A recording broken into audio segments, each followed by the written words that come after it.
Honored listeners, 8 days ago I described the structure of the region that everyone must pass through who enters the condition between two incarnations, the so-called kingdom of the mental kingdom, or the world of Devachan. I spoke of the three regions we must distinguish there. I also remarked that the words that we have at our disposal in ordinary language are insufficient to describe the perceptions in the mental kingdom. As a result, we must often use symbols, or we are in a position to offer only an indication of what is to be perceived by a person when passing through this country during the time between two incarnations. Those who, as initiates, know about this country describe it in words that are more an indication than strictly corresponding to reality. For this reason, you should take the descriptions that I gave last time more as indications. What those experience whose sense for the world of Devachan has been opened is almost inexpressible. I presented three regions of Devachan and commented that these three correspond to the three regions on our earth: the solid mountainous, that is the continental region of Devachan; the fluid region, that is the ocean region of Devachan; and the region of the sea of air. As I said last time, Goethe was one of the German poets who knew something of this land. Goethe had his Mephistopheles describe this country more outwardly, and already with this description you can see that Goethe knew how difficult it is to speak of this land. He described it by having Mephistopheles draw Faust's attention to what he would find there. Mephistopheles said the following, quote, "And if to ocean's end swimming your path should lead, to look upon enormity of space, still would you see that waves to waves succeed. Even though you have a shuddering doom to face, you'd still see something in the green of silenced depth, our gliding dolphins seen. Still cloud will stir, and sun and moon and star. You will see nothing in the distances of the eternal void. You will not hear your own step. You will not find anything solid to stand upon." Close quote. Those who read this with understanding will be able to see this as an approximate description of this kingdom. In another passage, Mephistopheles says to Faust, quote, "Here, take this key. The key will scent the true path from all others. Follow it down. It will guide you to the mothers." Close quote. The kingdom of the mothers was also spoken of at the time of Plutarch. For Goethe, this is the kingdom of what has not yet come into being. For this reason, he has Mephisto say to Faust, quote, "Descend then to the depths. I could just as well say ascend to the heights. Flee from what has taken on form in existence, into the kingdom unfettered by forms. Rejoice in things that long have ceased from being." Close quote. That is a description given by a European. Now I will also give you the description from a Hindu sage. It is colored in an Eastern way, although expressing the same contents. It says, quote, "There are many thousands of world systems. This world has a kingdom of blessedness as its foundation. The kingdoms are bound by 7 rows of fences. They are ruled by the Tathagata and belong to the Bodhisattvas." Close quote. Water flows through these kingdoms, and they have 7 characteristics. I have described 3 kingdoms of Devachan that correspond to our solid land, our oceans, and the sea of air. I have said that the land of Devachan appears different from our land, and I have said that we find forms there that we also see here. However, they are engraved like the imprint of a seal. This continental landmass forms the basic foundation of Devachan. A lively mass of ocean is in movement within this landmass. It permeates all being with a rose color and forms the life source of all forms, all shapes that are to come into existence, such as plants, animals, and human beings. In Devachan, the atmosphere has a very special character. We see our physical atmosphere as blue. The atmosphere in Devachan is a radiant reddish color. It has an extremely sensitive ability to feel and sense, which resides in every atom, ensouls every single atom. The active force of everything in the atmosphere has a life of feeling. Everything experienced as pain or desire in the lower kingdoms is expressed in the atmosphere of Devachan. Those who can perceive at this level understand what the initiate of Christian religion, Paul, said, quote, "For the creation waits with eager longing for the revealing of the sons of God." Close quote. Additionally, the atmosphere is permeated by a music that the ancient Pythagorean called music of the spheres. Those who have already heard this music, which is an expression of this harmony of the cosmos, can hear it everywhere, even when it is drowned out by the noise of everyday life. In the expression of a Hindu wise person, this is described as fences. Now we come to the fourth region of the kingdom of spirit. This is a very special kingdom. The creators of all things and the beings who ensoul all things are at work there. So-called akashic matter is the substance, the clay, from which everything is formed. All magicians speak of this picture. Goethe also speaks of this, where he speaks of fire air. It is the matter that has the greatest plasticity, the matter that can be imprinted both by the spirit and by material shapes. This is the matter that has been unknown since the beginning of Christendom, and that remained unknown until the Theosophical Society appeared. When the first call went out to Sinnett to make this knowledge known to the Western world, we hear in his book a description of this matter, which is supposed to contain magical forces. We read there, as a master himself expresses it, that a cultured person from the West will come to understand the significance of this akashic matter only slowly and with great difficulty. As I described 8 days ago, the Devachanic world can be divided into 3 higher kingdoms and 3 lower kingdoms. The 3 higher kingdoms shine and sound forth into the 3 lower kingdoms.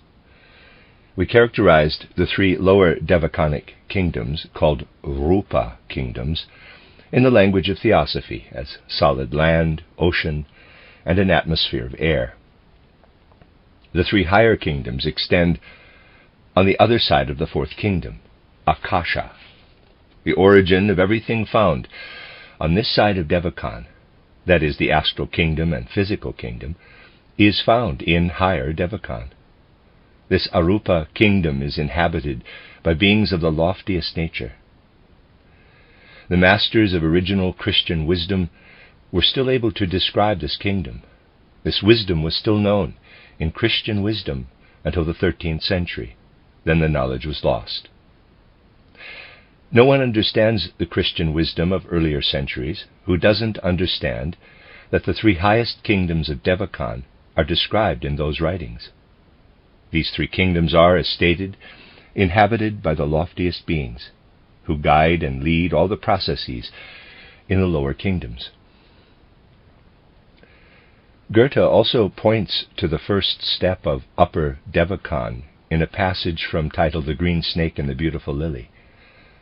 You can read there, quote, "What is more profound than light? Conversation," close quote. This is one of the most profound statements made by Goethe. From the kingdom of light, in Devachan, arises the so-called kingdom of conversation. This is the kingdom in which not only light, but also a stream of knowledge as light flows forth. The higher beings speak eternal truths through this stream within human beings. The conversation of the cosmos speaks through this stream. Here we rise to the higher kingdoms in which the words for this conversation are produced. In these kingdoms the voice sounds forth in which the origin of the world is found. Human beings refer to this voice as the Word, from which worlds have come forth. There are a number of lofty beings living in the kingdom of conversation. In the Christian tradition they are called exousiai. These are beings difficult to characterize, using expressions from the Western world. These beings become visible in the garment of the light of knowledge. I have often pointed out that one such being appeared to Moses in the burning bush.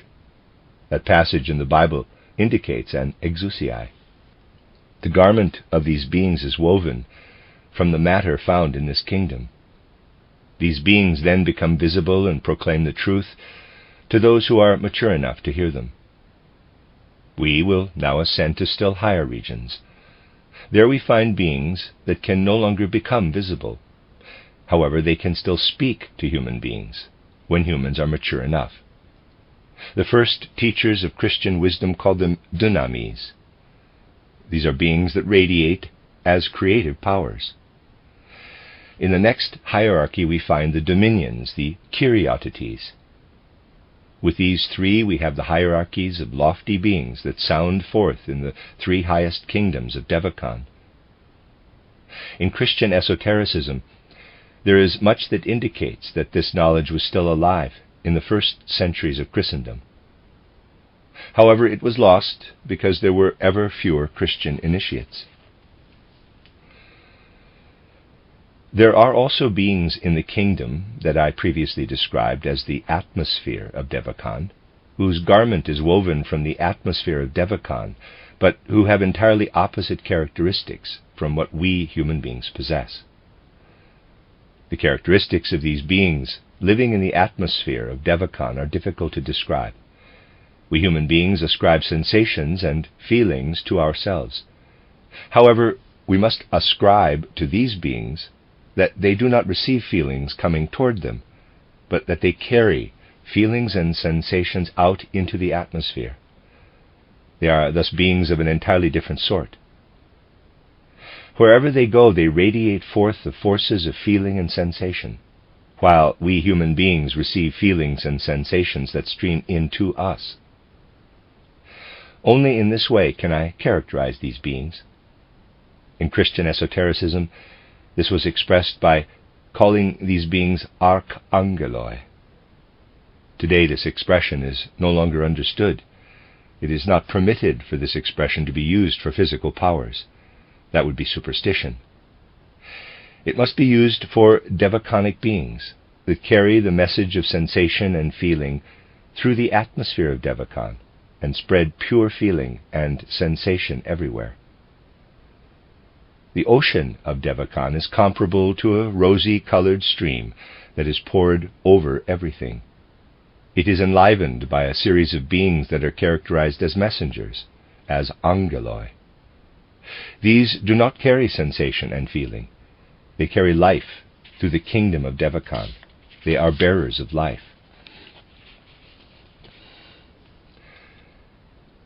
And the solid kingdom, the kingdom of continents of Devachan, is enlivened and ensouled by beings that in Christian esotericism are called archai. The lower kingdom of Devachan, the solid kingdom, the continental kingdom, is enlivened by these archai. They are the ones who breathe life into everything. These beings are called in Christian esotericism the hierarchies of the archai, the archangels, and the angels.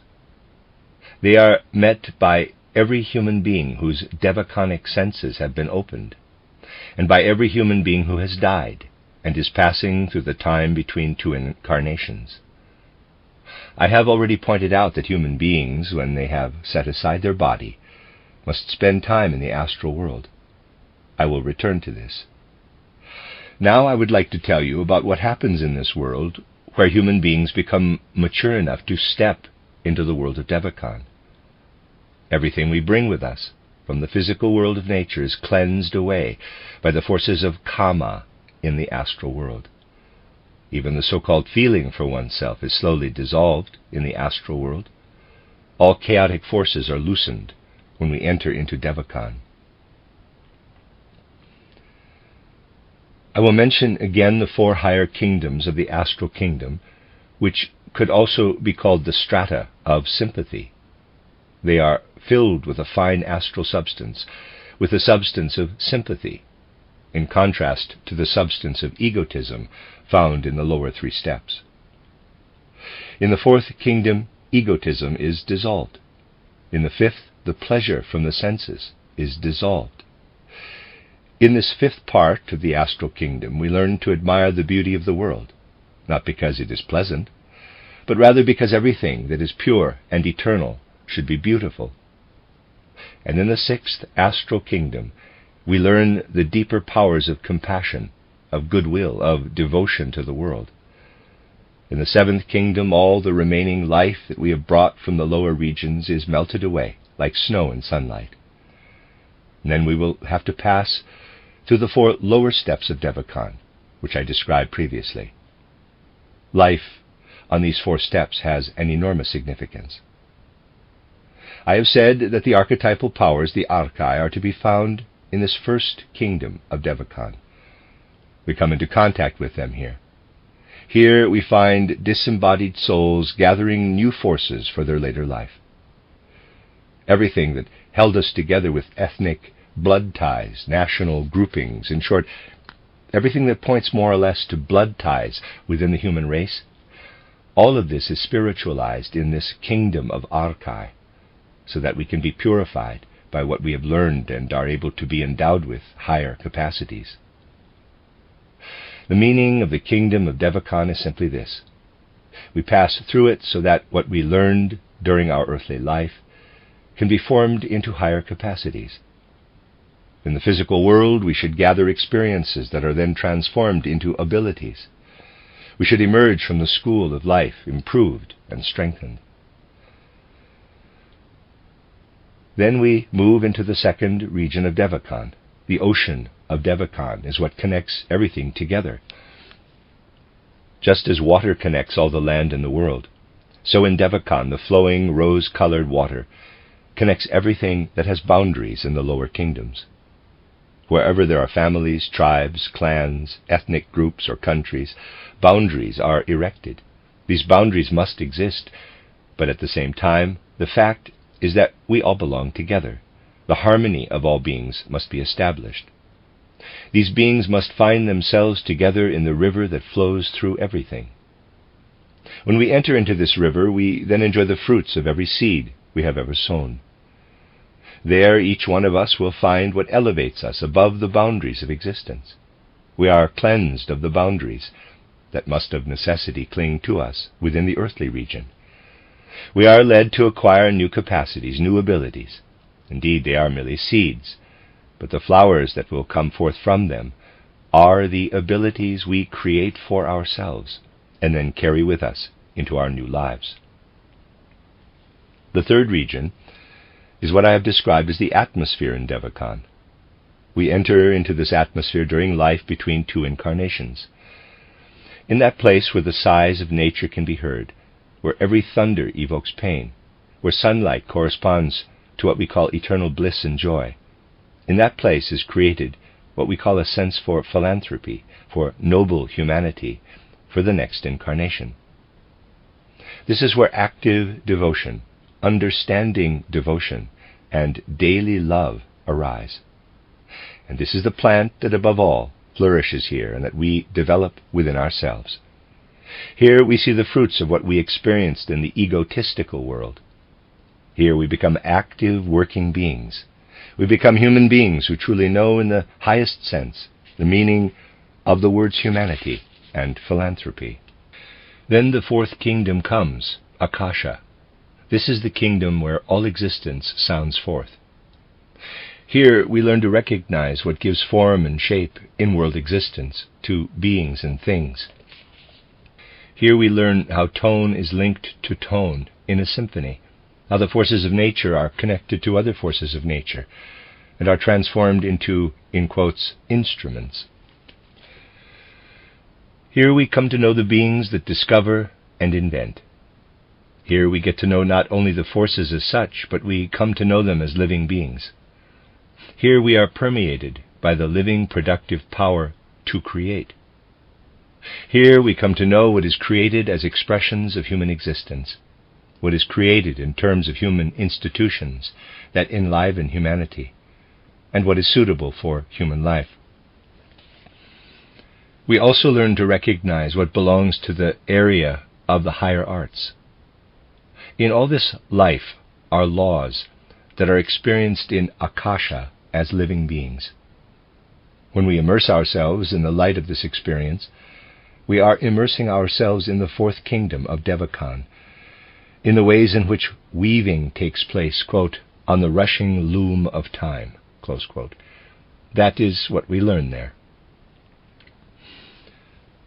Those are the 4 steps in which we live through what we prepared for ourselves in our previous earthly life in order to create new capacities.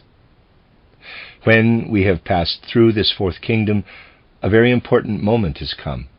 We are placed into the other side of our world system, into the actual kingdom of the Spirit, into the kingdom where impressions are formed, quote, from the other side, close quote. We can spend only a short time there. Only those who have already attained a higher stage of evolution can stay there longer.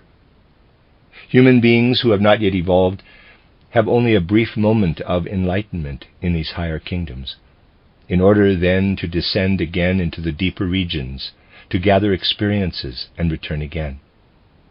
Then they spend longer and longer periods there. When we enter this kingdom again, the abilities are developed that had been limited by the world of matter previously. I am calling this an important moment because what had been held together earlier by matter is now completely set aside, removed. What had been narrow before is now wide. What had been entangled and interwoven before is now developed. It becomes fluid. The human being becomes free. Our capacities are no longer constricted by matter. We can compare this state with a plant that cannot grow freely but must grow in the crevice between 2 boulders and adapt its form to the shape of the crevice. It grows up but is constricted by the crevice. The same holds true for the human soul. Assume the stone around the crevice becomes softer and softer, so that the plant can unfold itself a little more. When the human soul enters into the Akasha kingdom, it finds absolute equality. To those whose Devachanic eye, EYE, has been opened, it is wonderful to see how the soul is developed when transitioning out of the Akasha kingdom into the higher kingdoms of Devachan. We see the soul as a fine etheric substance in the middle of an egg or spherical hovering substance. It sets aside sheath after sheath. The fine color of the sheath of the Akasha is set aside, and the pure being itself unfolds radiant in a new light, in a light that cannot be described in earthly words. It gets an entirely free form. Every capacity that was constricted in earthly life and was not completely free, even in the kingdom of lower Devachan, is now free. It can now bring all of its capacities into full growth. The more a human being develops abilities, the more he or she expands, and the more he or she takes along into the next incarnation. As long as such souls are permitted to dwell there, they make the acquaintance of the masters of wisdom and compassion. This is the kingdom where they are permitted, through grace, to receive from even loftier beings the purposes and the intentions at the foundation of the cosmos. They weave the gown of the world from here, the garment that is woven from the material of the lower Devachan kingdom, from the astral kingdom, and from the kingdom of earthly substances. There, above the intentions, the outlines of cosmic evolution are created. Here, those who have developed their abilities in the course of evolution can get to know the threefold sequence of steps that I have enumerated. In the first sphere of higher Devachan, they learn from the beings who have ascended to be exousiai, who know the wonderful blossom that swells forth from the seeds of the universe. They learn how they grow. They get to know the eternal forces of the universe. In this sphere they meet the beings who have the power of thought. They see how a thought works through them. The next higher sphere hosts the beings called dunamis. They have not only the power of thought, but also the power to be a source of thought. They are beings that have the seeds for thoughts. Compare the exousiae with flowers. Now imagine a seed that is transparent, bright, and clear, but also has the power to become a flower. Thus, through these beings, a seed of thought can be formed, and then from the other side, the entire thought can be built into the akasha, that is, the sound, so to speak, or of the entire fabric of the world. As Goethe described this in Faust, this is where forms are created, where the mothers sit on their thrones in loneliness and work at their glowing tripod. As I already said, in Plutarch's time this kingdom was also called the kingdom of the mothers. If you read about the kingdom of the mothers in Plutarch, this story will reveal an entirely new meaning. The beings we call Kyriates sound forth in the highest kingdom. Only the most highly developed human beings can gain even a brief glimpse into this kingdom. Everything is harmony and unity there. All exception has disappeared. The exousiae, the dunamis, the Kyriates are the three highest kingdoms in which human abilities are completely free. These are the kingdoms we enter in the time between two incarnations, in order to find forces from what lies on the other side, for work we must do on this side of world existence. What happens on this side of existence, what we do ourselves, this is the world of results, the world of action. New forces for existence flow to us from the world of causes when we return to a new incarnation. Everything that we do in this world that rises into our soul as moral ideals, as ability to work creatively, as daily love for fellow human beings, everything that occurs to us for mastering the forces of nature in technology, all this resides hidden deeply in the human soul. The soul brought it from the kingdom of higher Devachan, where the initiatives for work on this side of the threshold are found. Goethe points to this in a wonderful way in his fairy tale, The Green Snake and the Beautiful Lily, where he speaks of the river, we can compare it to the river of Akasha, and the beach on the far side, calling the garden on the far side the beautiful lily's flower. The reports from the Hindu wise men also speak of such flowers. It is the power that flows through all of Devachan. The fruits from this flower are the archetypes for this world of earth. If human beings want to work, then they must obtain strength from the nourishment of this fruit. Then they evolve and develop. They become active and full of strength. As I said, theosophy should not draw us away from the world. It does not want to move us into a kingdom in which we would become weak and languid for earthly existence. This it does not want to do. It wants to do something entirely different. It wants to point us to a kingdom in which we can receive strength and abilities so that we are strong and able to do our work in earthly existence. People who do not know what lies both behind them and before them are like the blind, who can only stumble around and do not know in what direction they are stumbling and what they are bumping into. And a person who can see is someone who knows the way forward and backward. The particular beings that we also meet there will be the object of the next lectures. We will hear still more about our entire life in Devachan, also about individual experiences, and about how the world of Devachan works into our world.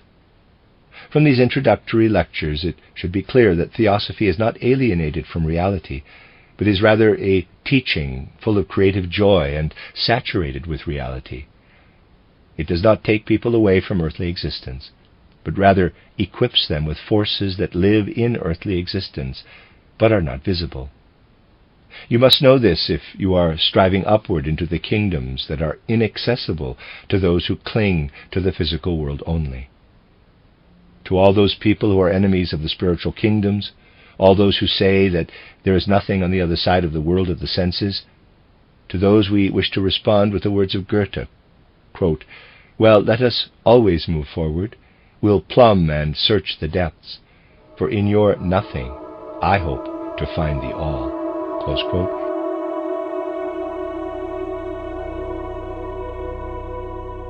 When the ideas concerning the actual spiritual world, so-called Devachan, that theosophy seeks to awaken, are held to be totally improbable, then we can respond that when a theosophist points to these higher worlds that exist beyond our world of the senses, it is not anything new, or at all alien.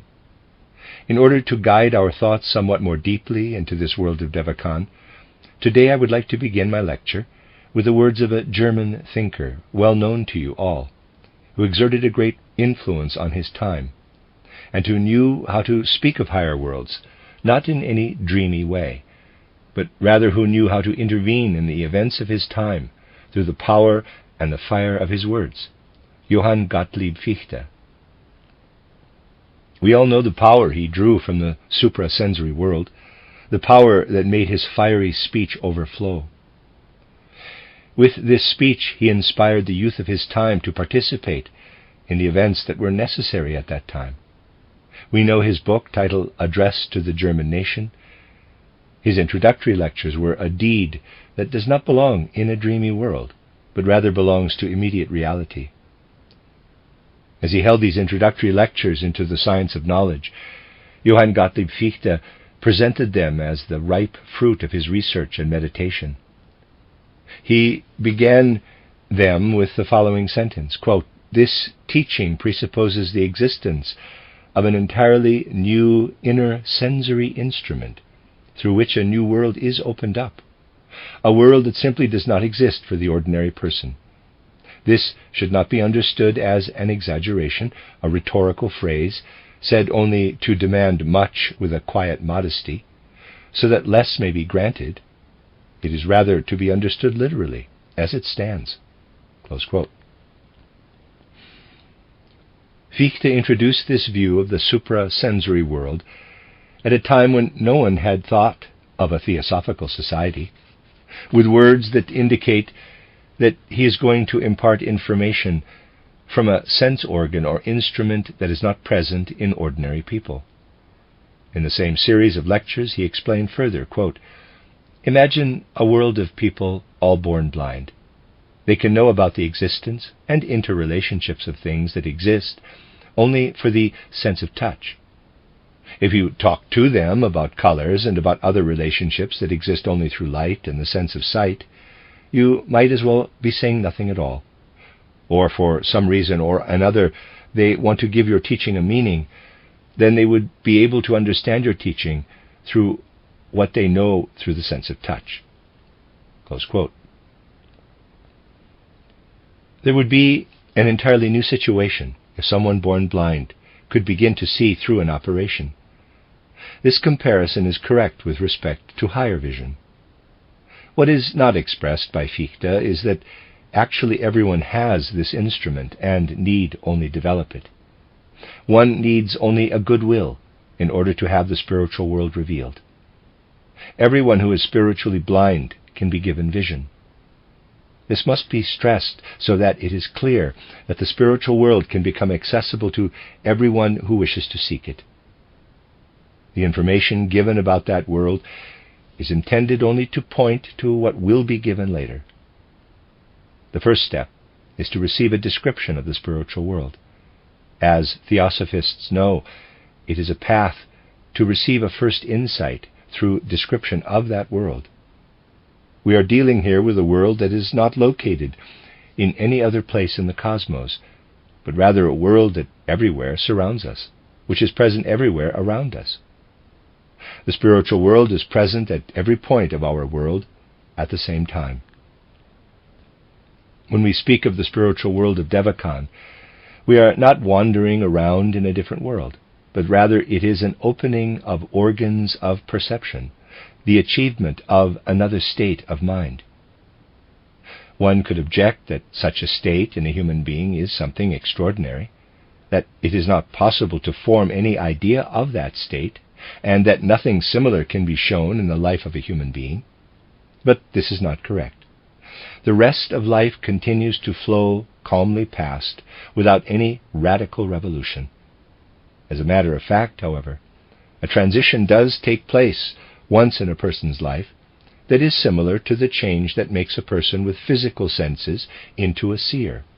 But we are unaware of it. Everyone sitting here has already gone through a similar radical revolution in his or her consciousness at least once in life. We must think of life beginning not just when we first see the light of the external world, but from the moment of conception. If we observe human beings from their very first phase in the body of the mother, then everyone has experienced such a revolution. The state of consciousness of an embryo, its ability to perceive, is entirely different from that of a human being later. Those who know how to observe this know the important things that happen to human beings in the first months of existence before birth. They know that the human ability to perceive is radically changed already with birth. An embryo has an ability to perceive that is essentially different from that of a human being who has seen the light of the world and developed a wakeful consciousness. An embryo perceives in a way that we characterize as an astral capacity to perceive. Thus the human embryo has an astral perception. Wakeful consciousness is developed only later. The human being evolves from an astral life to a conscious life. The opening of the so-called Devachanic senses that are bestowed upon a seer so that he or she can perceive a new world is a change similar to that at birth. An embryo perceives, as a matter of fact, the dark streams in the astral world. It perceives the emotions holding sway in its environment. You can see this in the influences exerted on the embryo by the conditions present in the womb. This transition or change over from an astral consciousness in the embryo to a wakeful consciousness in the world of the senses occurs in every human being. The new condition of consciousness opened for us is thus the world in which we live. We cannot at first understand what we perceive in this world. We are guided step by step to perception in the world of Devachan or spirit. Our perception of Devachan is the same as with a child when its senses are opened in the first days of life. A world opens for us that is at first not understandable. It announces itself in glittering color tones and in a sequence of varying sounds. At first we do not know how to interpret these colors and sounds that do not belong to our physical world, that are essentially different from the colors and sounds of our physical world. We can interpret them only when we have come to know their meanings and connections. Those who enter this world with no guidance often have no idea how to orient themselves. It sometimes happens that the Devachanic sense is suddenly opened for someone. Such a person would then roam confused around in this world of spiritual existence.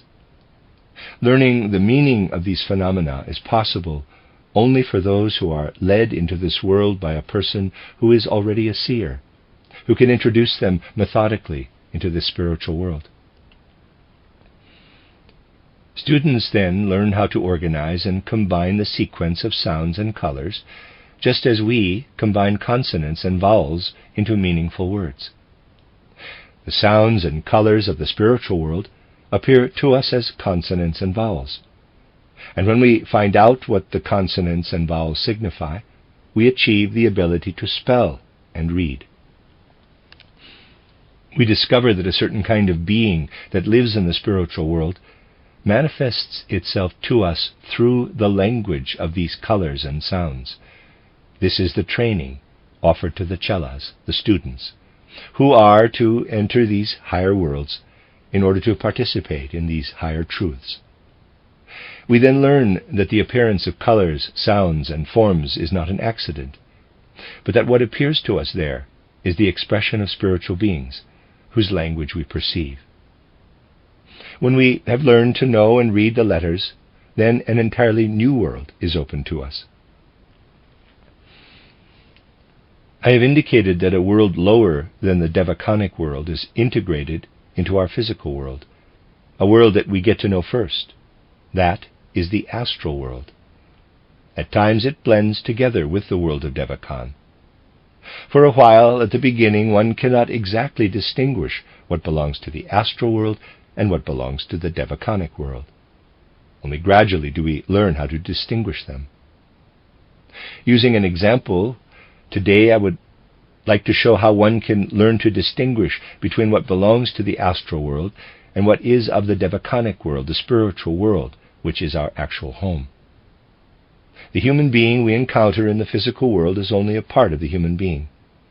The truth is that for a seer, human beings are beings with entirely other sides to their existence than those that appear to physical eyes. I am speaking of what is known as the human aura. The human aura is something that is essential to the whole human being.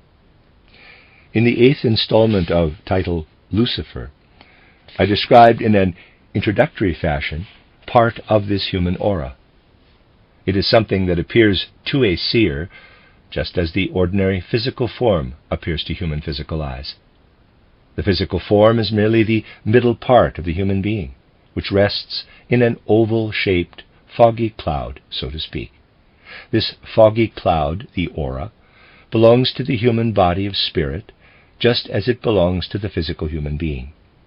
The cloud is much larger than the physical human being.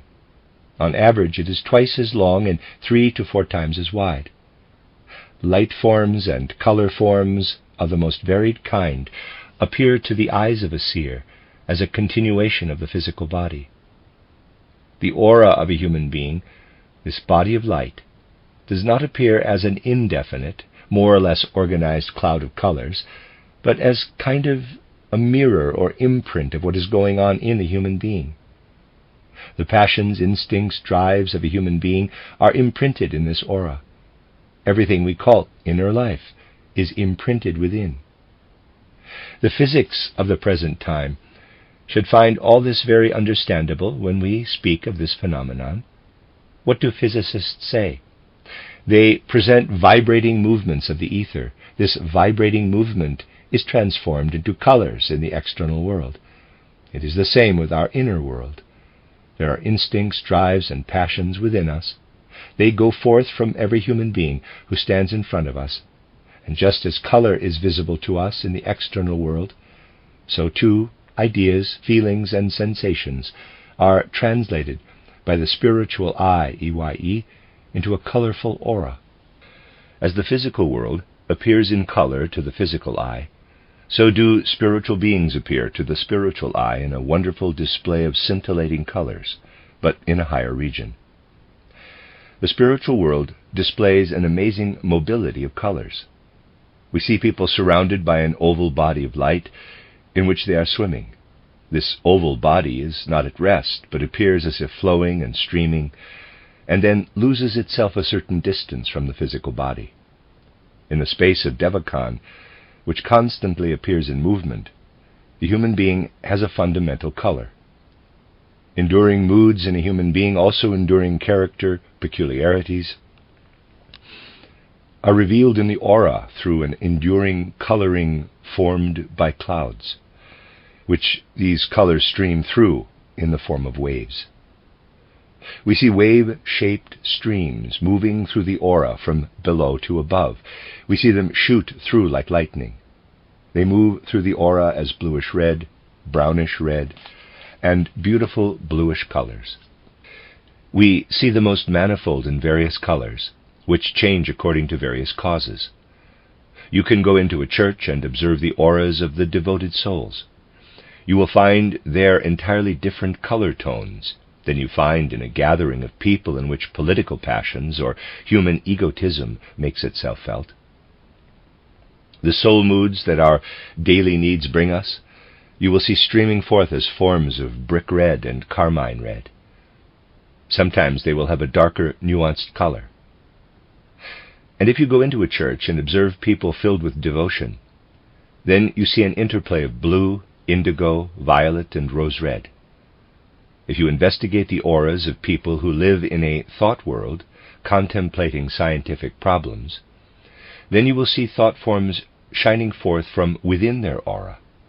These thought forms reflect thoughts that reveal in their aura that there are no passions shooting through them. When we learn what the aura shows us, then on one hand we can read the moods and temperaments living in people and see what is reflected in their consciousness.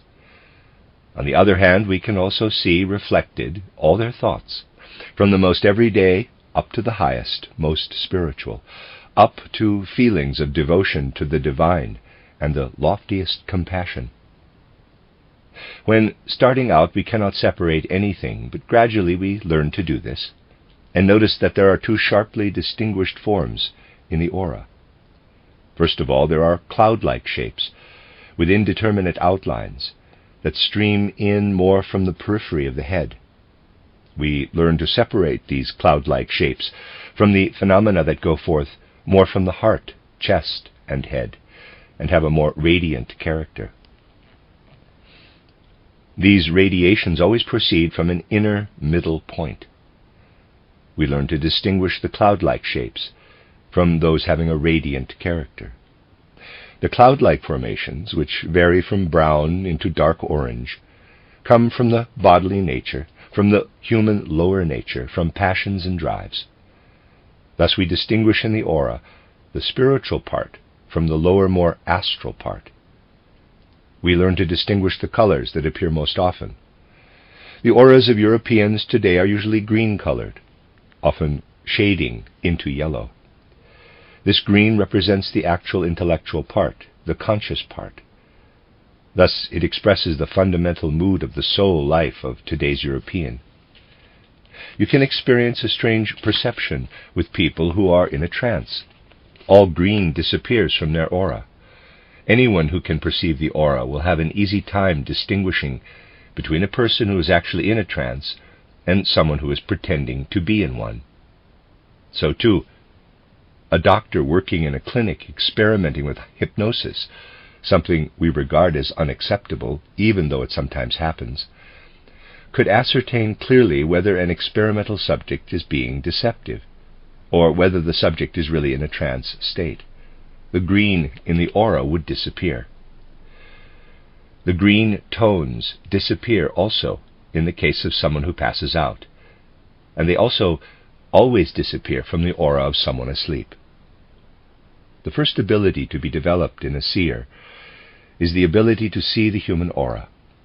Seers develop the ability to get this information about human beings relatively fast, and they learn to distinguish the astral aura from the mental aura. The radiating aura is from the world of Devachan. It is spirit and belongs to the part of a human being that continues to exist after death. It is what originates in our true spiritual home. What shifts from brownish into greenish in color belongs to the transitory part of the human being. We shed it with our physical sheath, or in Kamaloka, in order then to enter the actual spiritual world. It is a higher kind of perception, a higher kind of spiritual sense when the sense for Devachan opens. The Devachanic world is especially different from the physical world. The physical world is unmoving and dead, while the Devachanic world manifests a manifoldness and flexible mobility without comparison. It is an inwardly mobile world in constant movement. Now, students striving for a higher development must learn to find their way within this world of Devachan. When we perceive in the world of physical things, the things remain as they are, and our ideas of them are formed according to the things. The table and chair remain still. They do not adjust themselves according to my ideas, but rather my ideas must adjust themselves according to the table and the chair. This is not the case in the spiritual world. There is nothing in Devachan that holds still. And for this reason, those who enter Devachan have an enormous responsibility. Thoughts in the external physical world are only a shadow of reality compared with thoughts in Devachan. The actual real thoughts do not live in our brain. What appears in our consciousness is not a shadow picture or reflection, but rather a being that lives in Devachan. In truth, our thoughts are beings that belong in the spiritual world.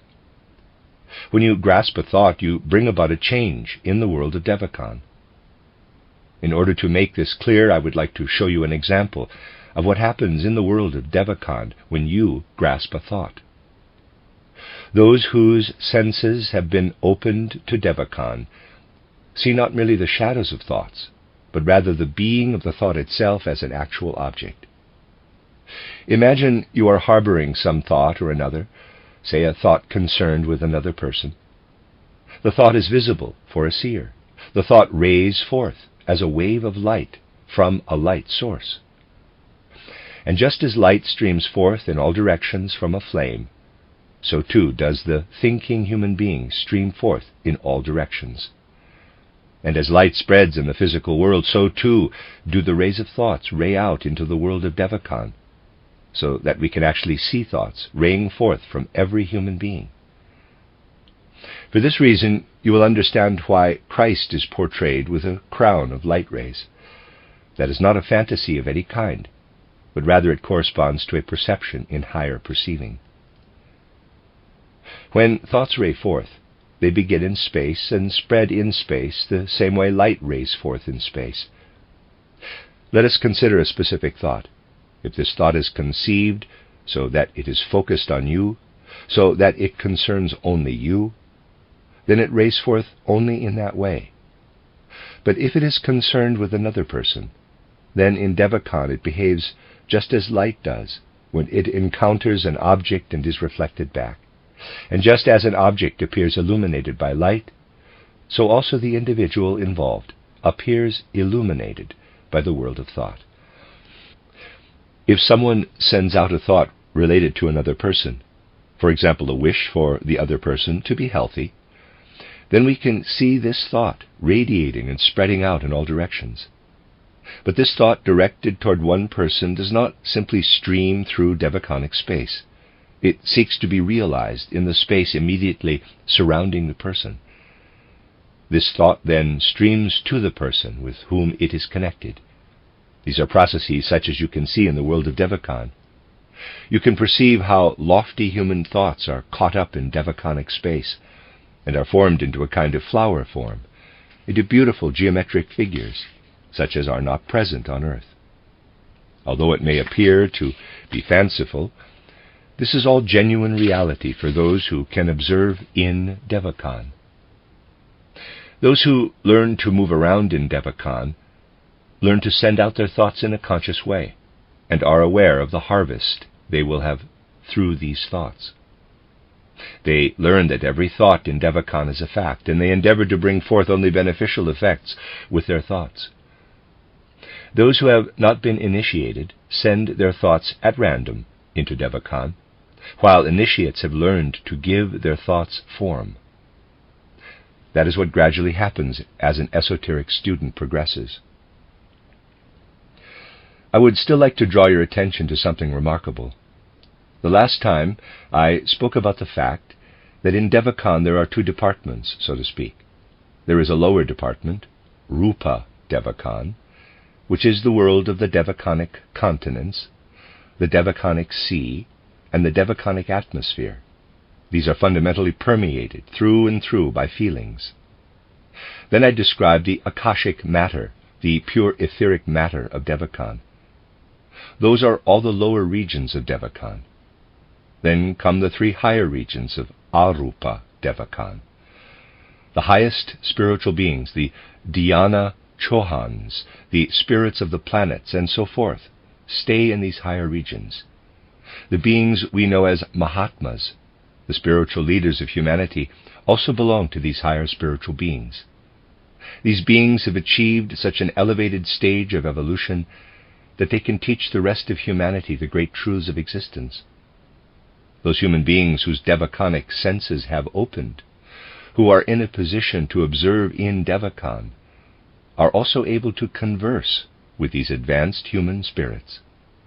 They learn to understand the language in which these spirits communicate, and they also learn how to speak to them. They are then obliged to translate the messages received in this way into everyday language. Teachings translated in this way are what we proclaim as theosophical truths. These truths originally came down to us from our highly developed human brothers and sisters.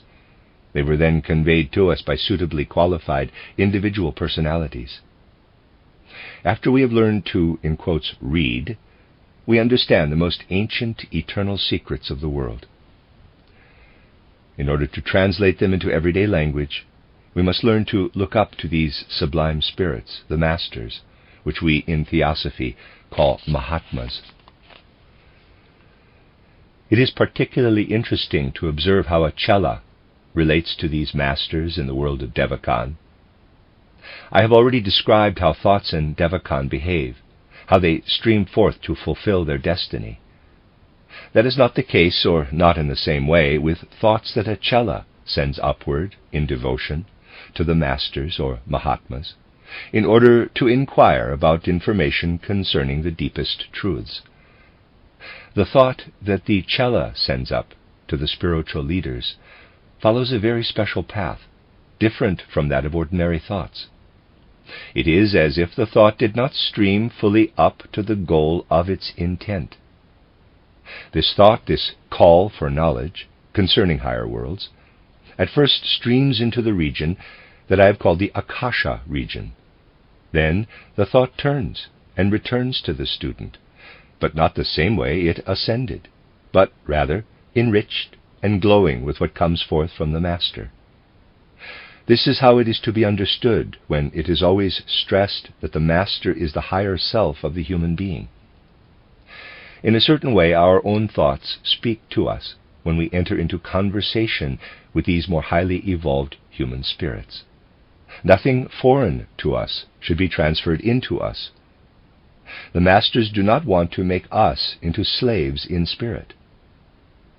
For this reason, the Masters do not send us their thoughts, but our own, so that we recognize that it is the substance that we ourselves have let stream forth.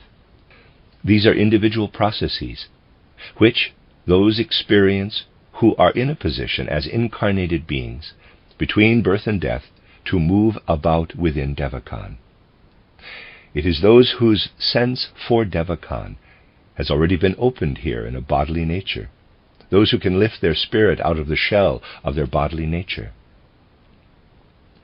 We also find in Devachan lower beings in great number who are present there as regular inhabitants. These are beings who are disembodied for a short while, that is, those who stand between two incarnations.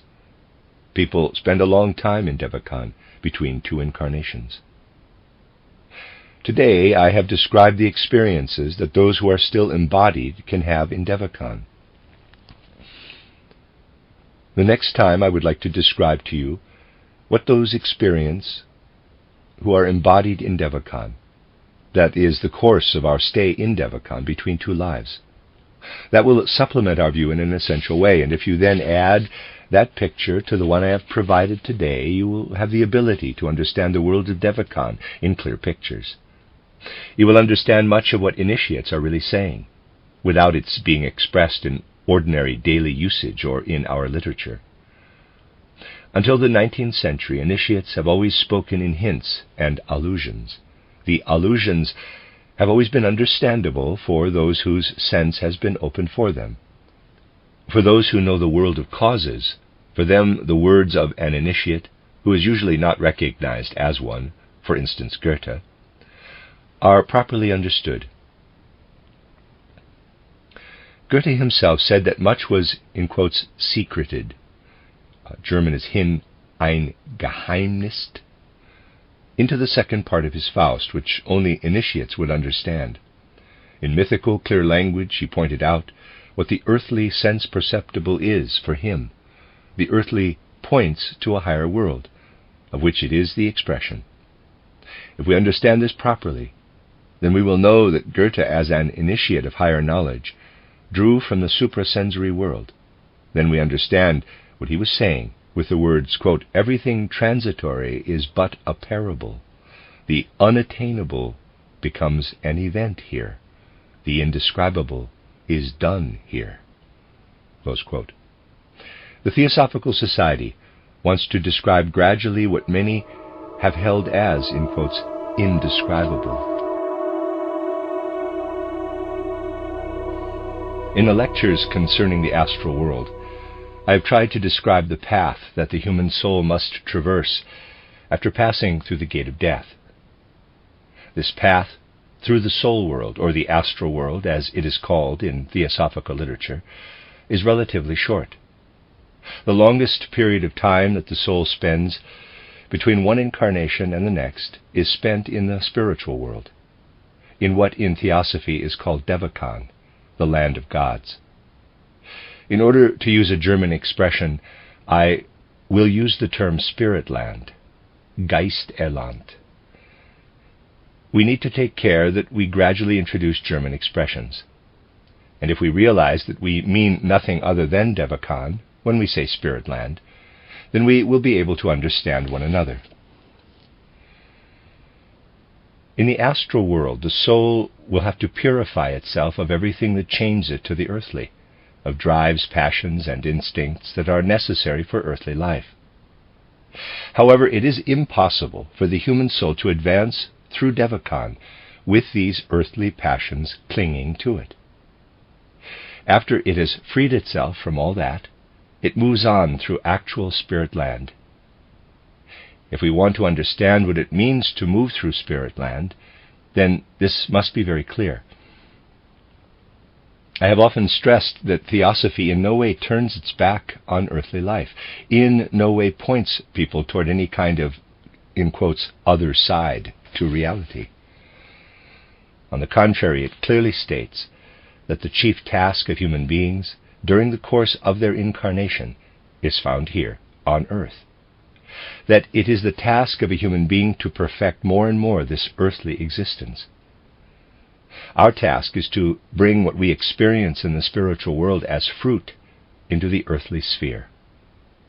We are to apply to our earthly lives what we observe in the time between two incarnations. For this earthly incarnation, our task, and the task of the earth, is to become so perfected that what has been perfected can be carried up into higher kingdoms. It is our task to work together on the perfecting of the earth, because according to the cosmic plan, this earth is not to remain as it is to become a higher world. And human beings are to bring about what will enable the earth to be taken into a higher world. For this reason, from time to time, they must return to spirit land.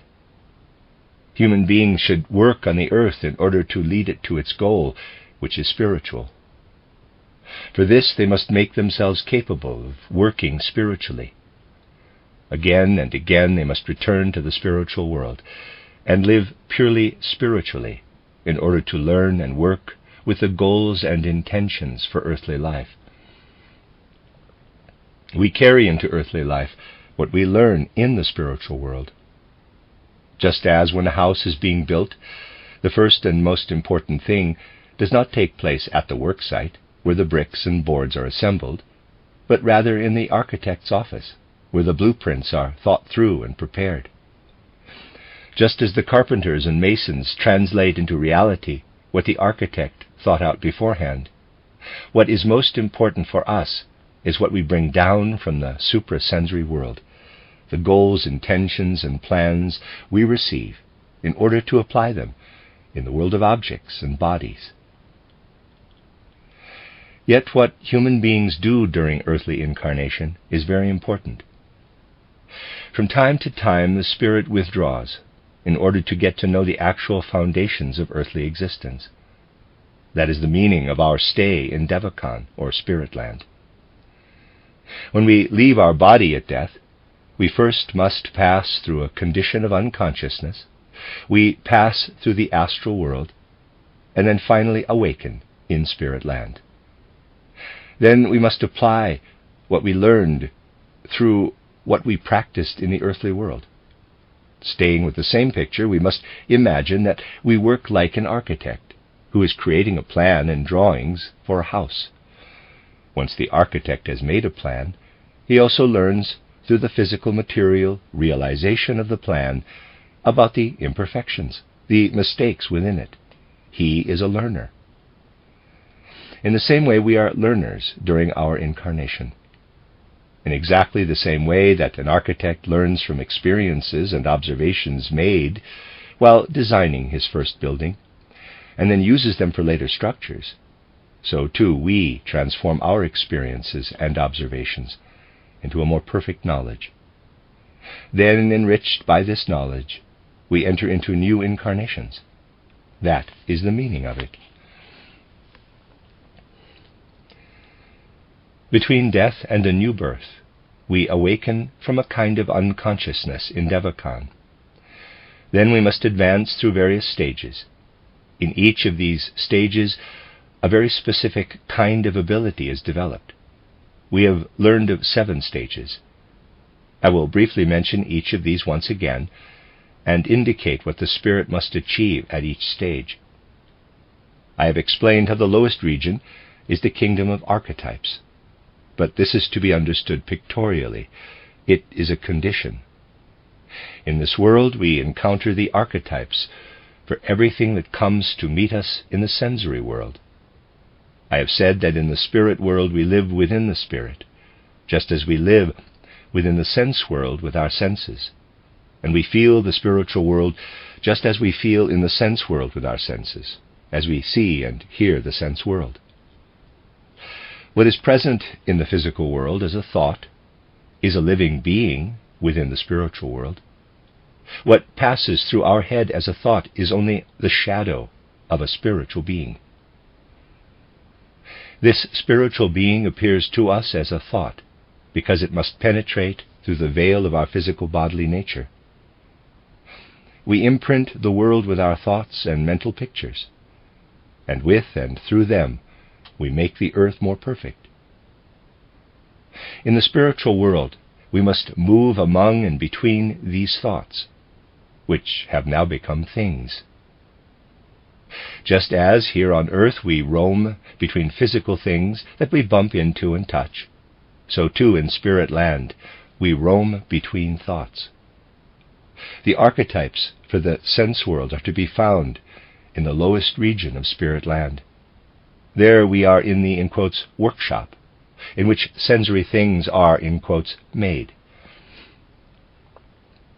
We see there the archetypes for physical plants, animals, and human forms. Here we must form thoughts about what we have seen. These thoughts are held in the background as shadow-like schematics, and we do not believe in the reality of thoughts because they have such a shadow-like existence. Just as the clock was created by first having its inventor think the clock in his head, so everything has been created according to thought, and the, in quotes, thought being appears to us in spirit land. Thus in spirit land, the entire sensory world that we see here on earth appears to us in its archetypes.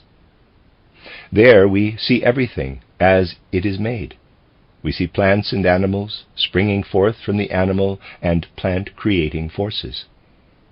We learn to see what is here on earth from a different side. We see the spiritual negative, so to speak, as compared to the positive physical appearance. We are entering into a world, the description of which must appear as fantasy to those who have little feeling for it. However, for those whose senses have been awakened for it, this world is infinitely more real than the physical world. It is the world of archetypes, the world of causes. A spiritual transformation occurs that grows stronger and stronger the more we become at home in this world. I would like to characterize the path through this world. It is significant because it casts a light on this world, a light of unspeakable significance.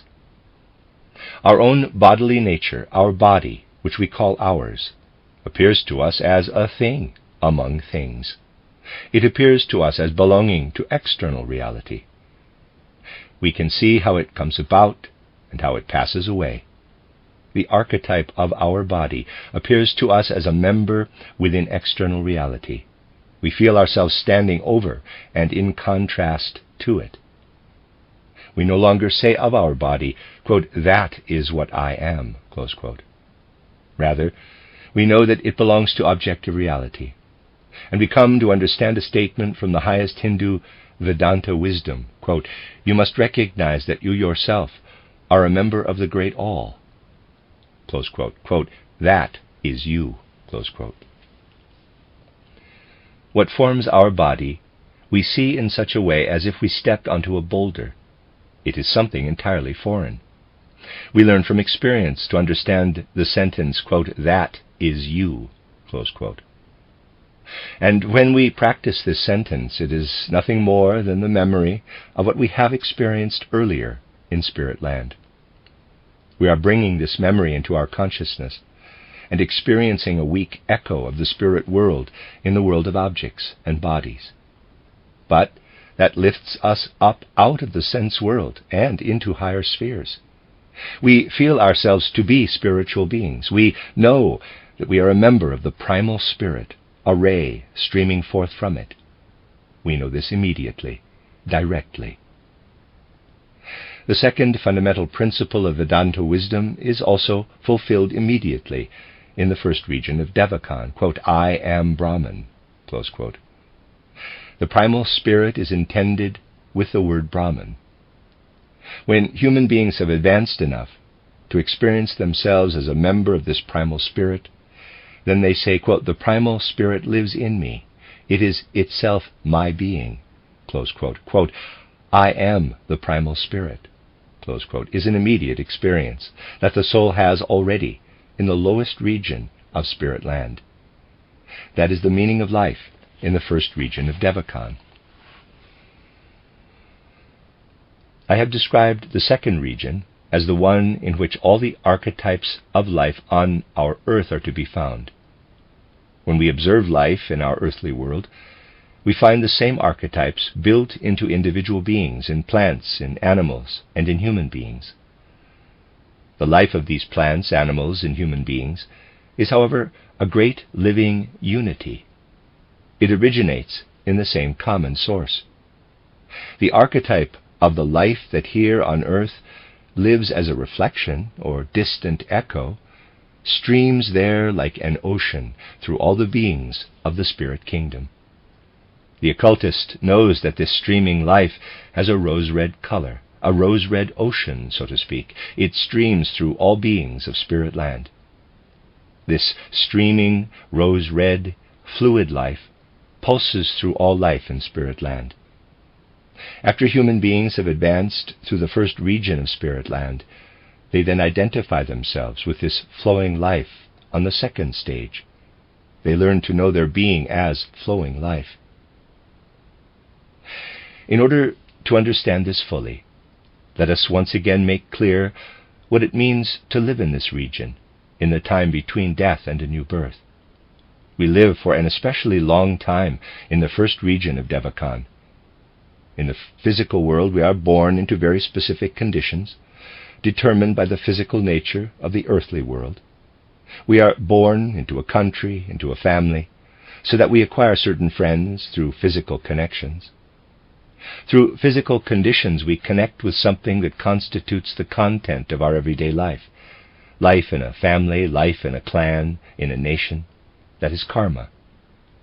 In the first region of Spirit Land, we learn about everything that originates in physical relationships, in its archetypes. We also learn how to judge it. And the abilities that we acquire through practice in family life, as friendships and so forth, are completely formed and shaped in the first region of Devachan.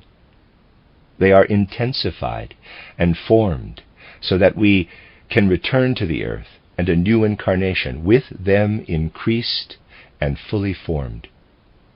For this reason, we find that people who comprehend their whole mission only in the conditions and relationships of daily life, who do not move beyond their immediate environment, beyond their business and so forth, such people spend a long time in the first region of Devachan.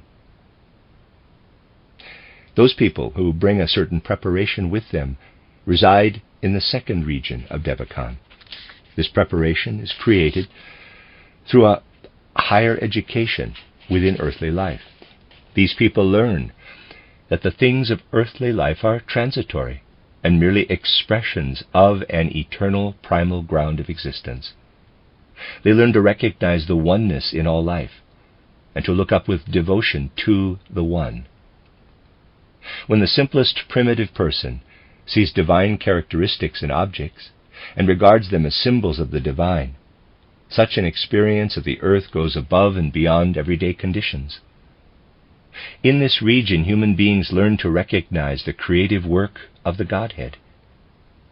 Here we see the adherents of various religions developing devotional feelings by approaching the gods in humility. After human beings have passed through this region, they enter their next incarnation with a higher degree of devoutness. People who have a sense for the unity that underlies everything we see spend a long time in this second region.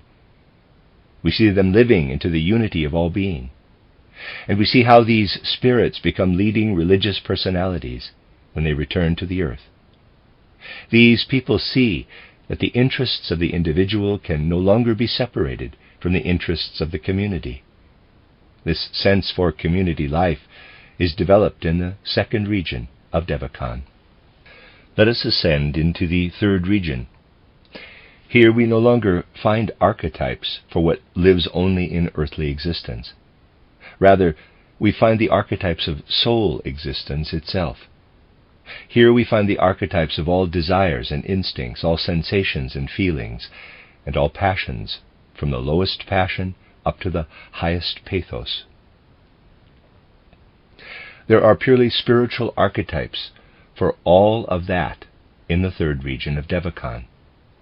Just as all life in the second region forms a great unity, so too in the third region all sensations, feelings, all suffering, and so forth, form a great unity. There the instincts of one being are not separated from the instincts of another being. Here, quote, "that is you," close quote, has already happened. We can no longer distinguish between my feeling and your feeling, as we can in the limited conditions of sense existence. The pain of another is just as much ours. We perceive, quote, "the sighing of all nature," close quote. We perceive every pleasure and discomfort, whether it is ours or someone else's. We say to everything, "that is you." We have compassion for everything. I have described this region as the atmosphere, as the air of the spirit world. Just as our earth is surrounded by a physical atmosphere, so also the spirit continent is surrounded by this atmosphere of air, by the sphere of suffering and unhappiness, by the archetypes of human passions, just like storms and lightning strikes and thunderstorms. When we live in the third region of Devachan, we learn to understand a sentence spoken by an inspired individual and know what it means when one is united with the, quote, "groaning of all creatures who wait anxiously for adoption," close quote. This creates in us another side of feeling. We learn to know earthly feelings from another side, not as the egotistical feeling of an individual, but rather in such a way that we will have developed compassion for all beings in this third region. In this region we remember the selflessness and goodwill toward our fellow human beings that we developed on earth. That is what we bring with us from this third region. Philanthropists, the great benefactors of humanity, develop their capacity there. They have a long life in the third region of Devachan. How do these three regions of Devachan relate to our earthly world? In the first region, we find the archetypes of things that have bodies. In the second region, we find the archetypes of life. In the third region, we find the archetypes of our soul world, the drives, instincts, and passions. In Spirit Land, we find what we need in order to work within earthly life. The fourth region is a kind of pure Spirit Land, but not in the full sense of the word. If we wish to understand the difference between the fourth region and the lower three, we must be clear that we are dependent upon everything already present upon the earth when we bring creative forces into the physical world. We are like potters who imprint their ideas into the clay. When we wish to bring messages from Spirit Land, we are dependent upon the clay of the earthly world. We must adjust ourselves to what has already been created. We must study what already exists in the physical world as physical matter and physical forces. We must respect what our co-creatures feel in terms of suffering and happiness or unhappiness. With what we bring from the Spirit Land, we must conform to what we find here. Here we create only a picture, an imprint of what is found in Spirit Land. In the fourth region, we find the archetypes for what human beings create that is original, what they create that goes beyond what already exists. We find as an archetype in the fourth region of Devachan everything brought forth by art and science, everything that we know as technical inventions, everything that would not exist without the influence of the human spirit.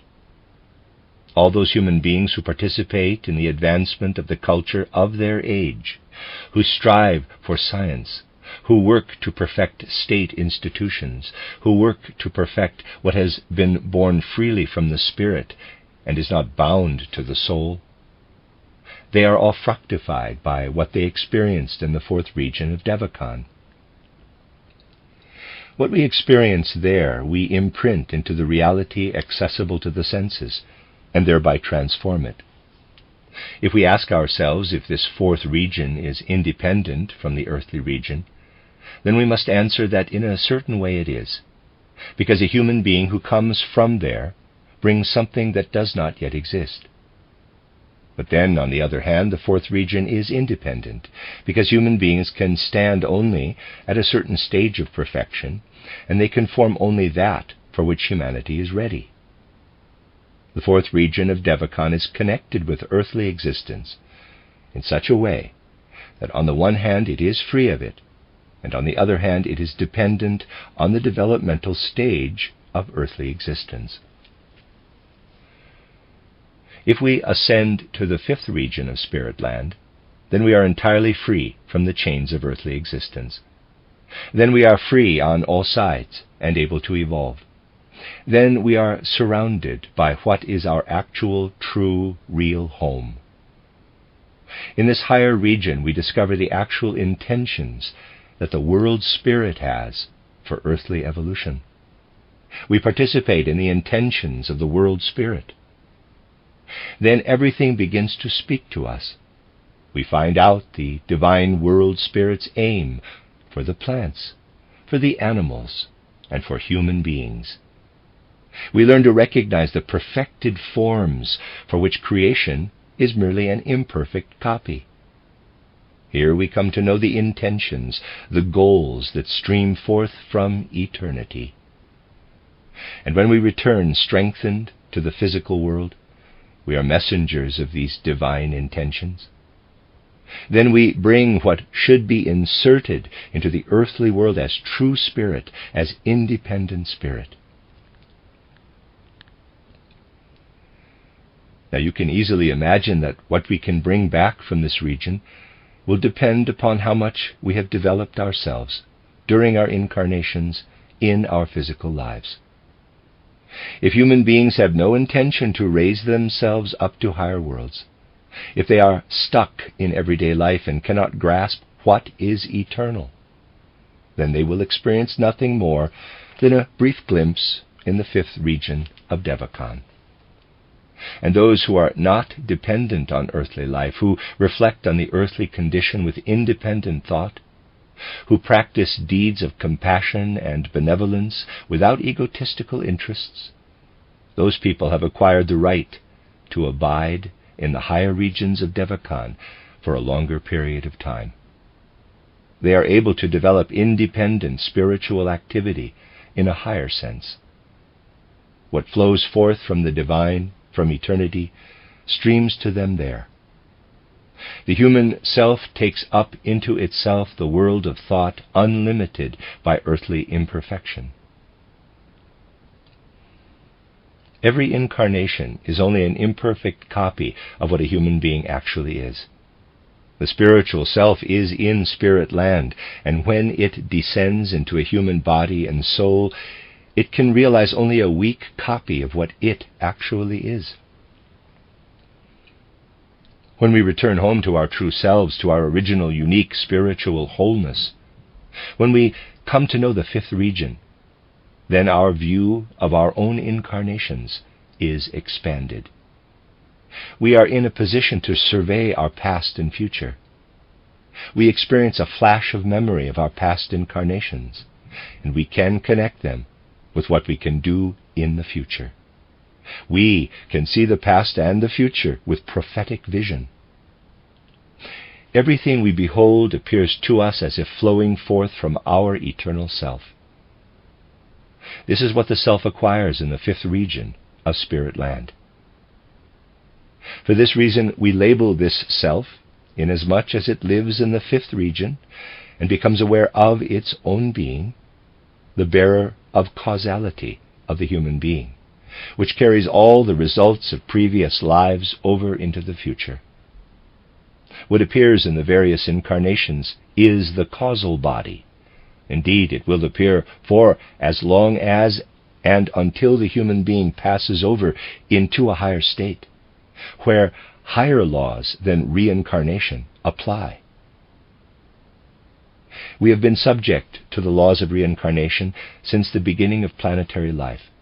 The causal body is what carries the results of previous lives over into the upcoming life. It enjoys the fruits of previous lives, that is, what was achieved through work in a previous lifetime.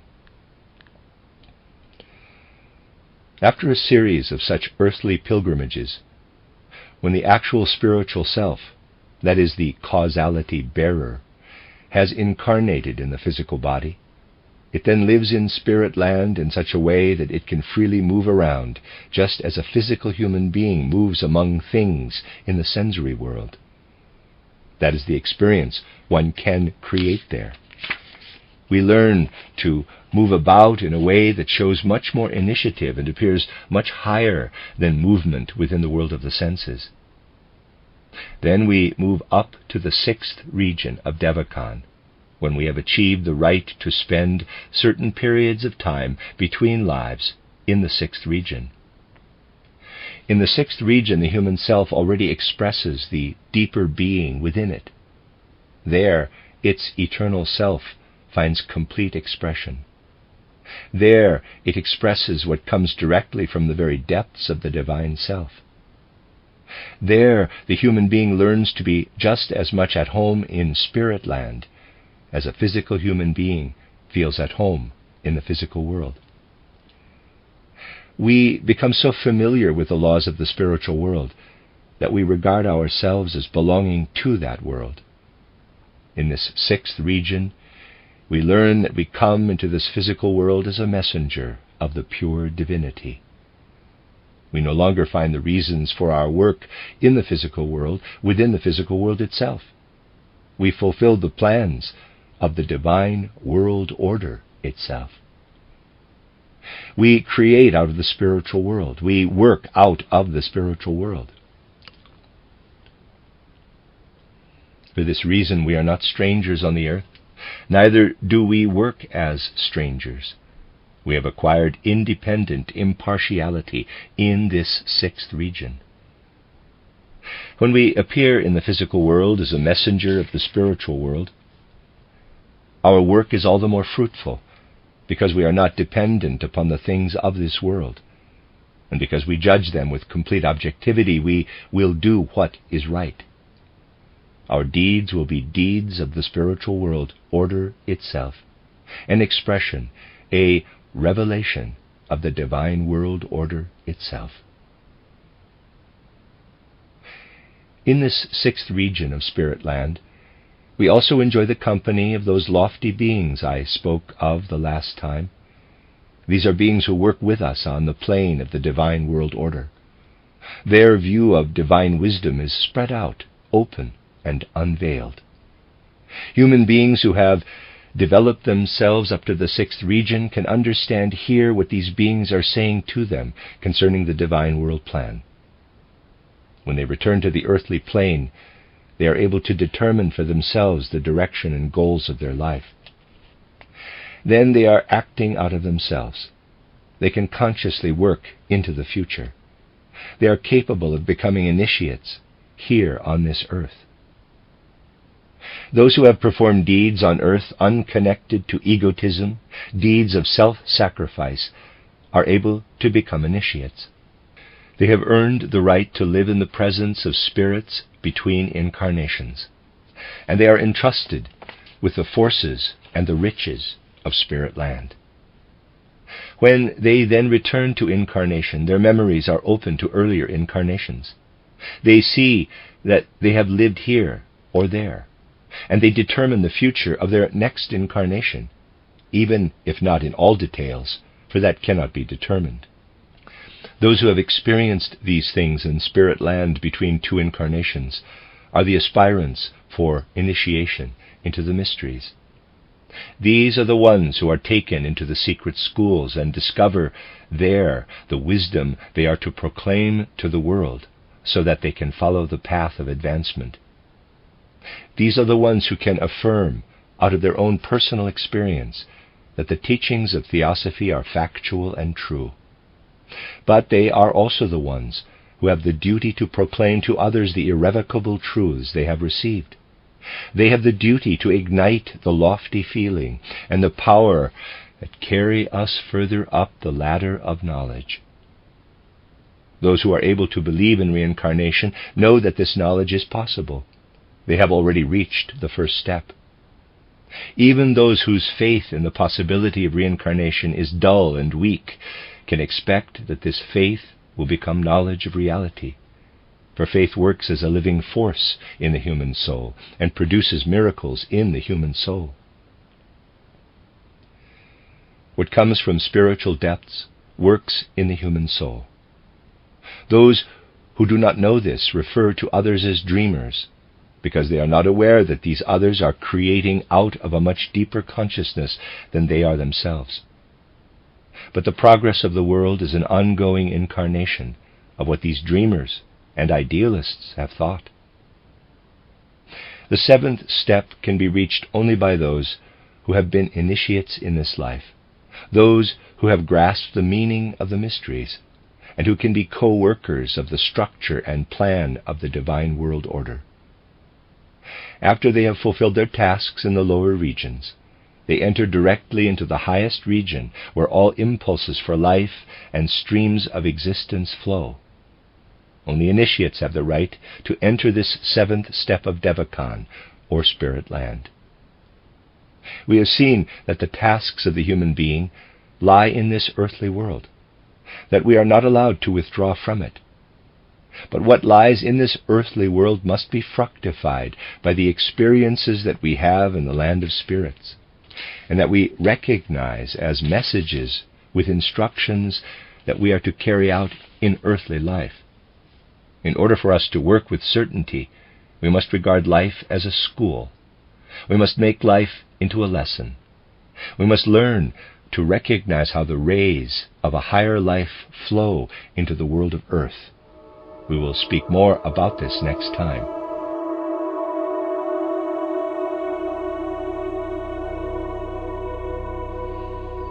Today it is incumbent upon me to bring these lectures concerning the so-called Devachan plane or spirit land to an end. When you read in theosophical literature about Devachan, or the land of spiritual beings, the description you will find is that it is a region of peace, a region of blessedness. You are told that Devachan is a, quote, land of delight, close quote. Now, dear listeners, it is very easy to misunderstand such a description and imagine something entirely false from these words. It is clear that very many people do not know what the happiness of Devachan actually is. The vast majority of people seek happiness and peace in things that are simply not to be found in Devachan. Even the picture that people paint for themselves of paradise, using religious pictures and ideas, using their imagination of the land of happiness and joy, even that is so very much attached to ideas and mental pictures of our immediate sensory reality. It is created using mental pictures taken from our bodily surroundings, images that we are not allowed to apply to the land of spiritual beings.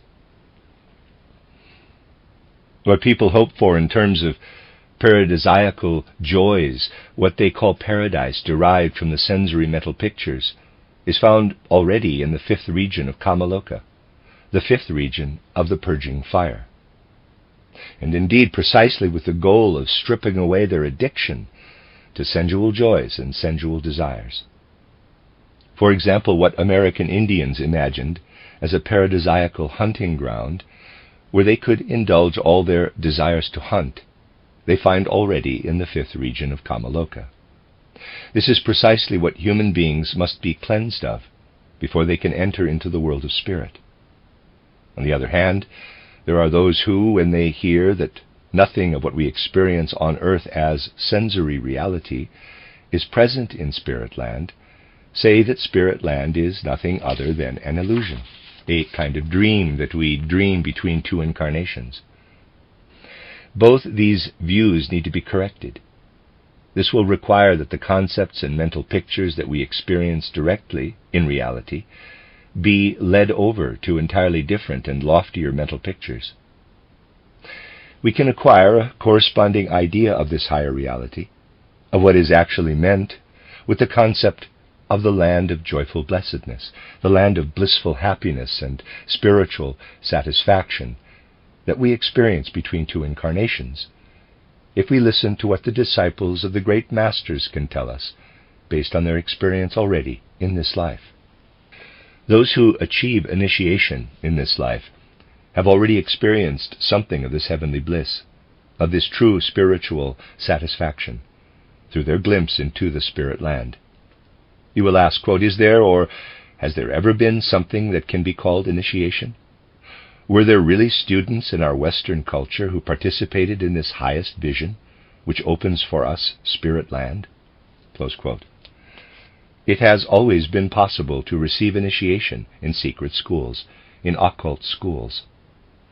A stream of occult wisdom came to Europe in the 14th century. This stream, which is called Rosicrucian, was misunderstood by many.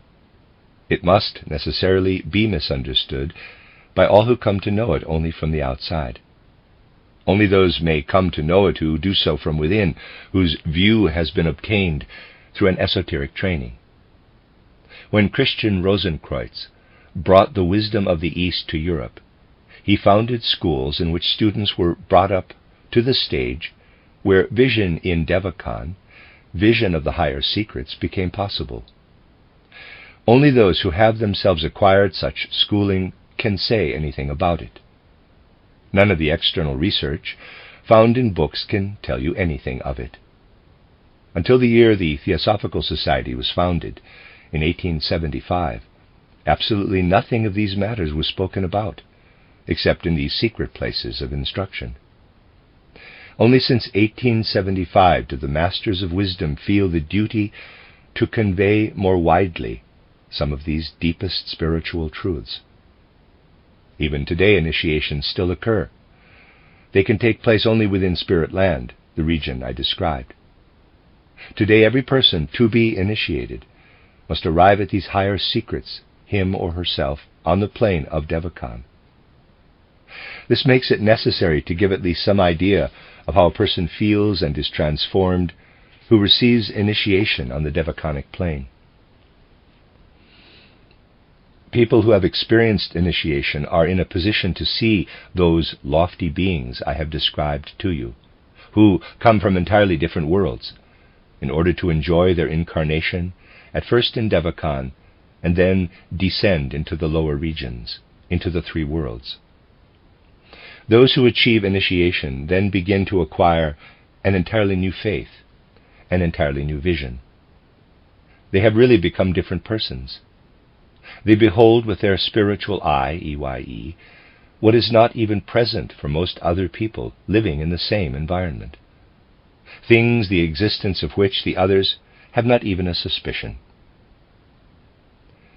Allow me to give a short outline of the confession of faith that those who are initiated make their own. This outline is already known to you in several different forms. Some part of all deeper truths has always found its way into the public arena, and even propagated exoterically in the public consciousness. Those to be initiated acquire a higher view of what happens in our physical reality. They acquire this view by placing themselves outside this physical reality. During our life in the world of the senses, we are enclosed in our bodily organization, and can see only with our eyes, hear with our ears, perceive through our other sense organs. We are dependent upon what our senses convey to us. This ends through the higher schooling that an initiate receives. As a beginning, the initiate sees before himself, I can only describe it like this, his own physical reality fully displayed. One sees oneself, just as one would see any other object in the immediate surroundings of our sensory reality. That is how we see our own physical bodily nature when we have been initiated. Our organism lies before us as our own corpse. But also, we see our astral body, our desires, instincts, our entire life of desire based on the senses. And we then speak in terms of the Vedanta wisdom, quote, that is you, close quote. We see ourselves with complete objectivity, with all our faults, with all that we have achieved through the various incarnations. It is what was described to you as the passage through the gate of death that everyone to be initiated must pass through. What we usually see in the sense world around us, we see no more. We see in the world around us from the point of view of spirit land, not from the point of view of the senses. We see too in the world of instincts, in the world of kama, of passions, in the world where human drives are to be found. We see what brings people into conflict and discord, what brings them joy, what brings them pleasure in this physical reality. We look into these things the way a hiker would stand on a high mountain and look into the surrounding mountainous landscape. And because we have elevated ourselves above sensuality, because we are surrounded by a world of pure spirit, for these reasons we see from the other side the beings of a spiritual nature, and we perceive something of what is called divine wisdom. Divine wisdom itself is the Father Spirit of all religions. No one can behold him in his essential being, in his own form.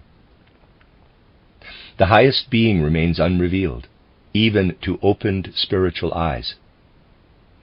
But an initiate does get an idea of what creates and works in the world, and is led before the creating divine forces.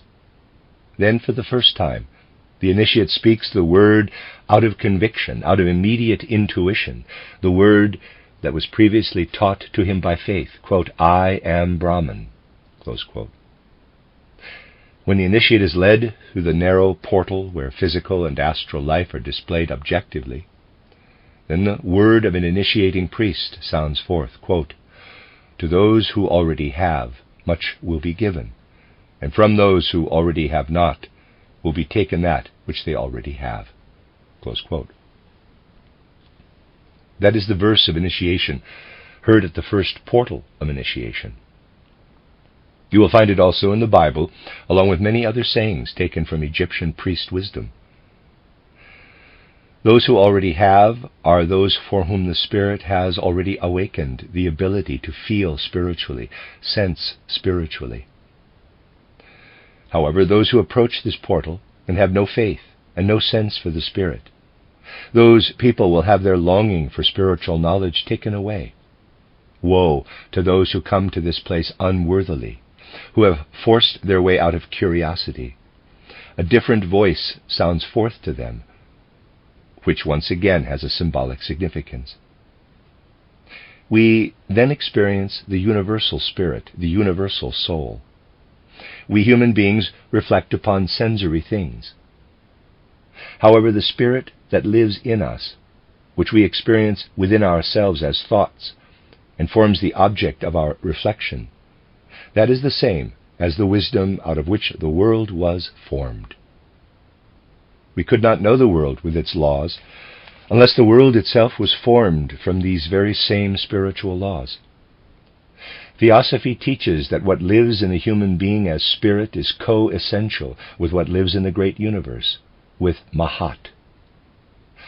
Manas in the human being draws wisdom from Manas in the universe, from Mahat. Or are we to believe that the laws that we see at work in the heavens, according to which the heavenly bodies move, has significance only in our minds? Mahat of the starry sky is the intellectual or element of reason outside in the great world. And what you experience of it is Manas, the intellectual or reason element in the small world. Now the universal spirit descends upon the one to be initiated. The initiating priest speaks the words, quote, "This is my much-loved son, with whom I am well pleased." Close quote. The individual who is now initiated knows what the spirit of the world is. Then he can express his faith in the creative world spirit out of his own conviction and say, quote, "I believe in the divine Father Spirit, who made the spirit that is also called divine, who also made the bodily world, the earthly." Close quote. In the Christian profession of faith, it is stated thus, "I believe in God, the Almighty Father, who created heaven and earth."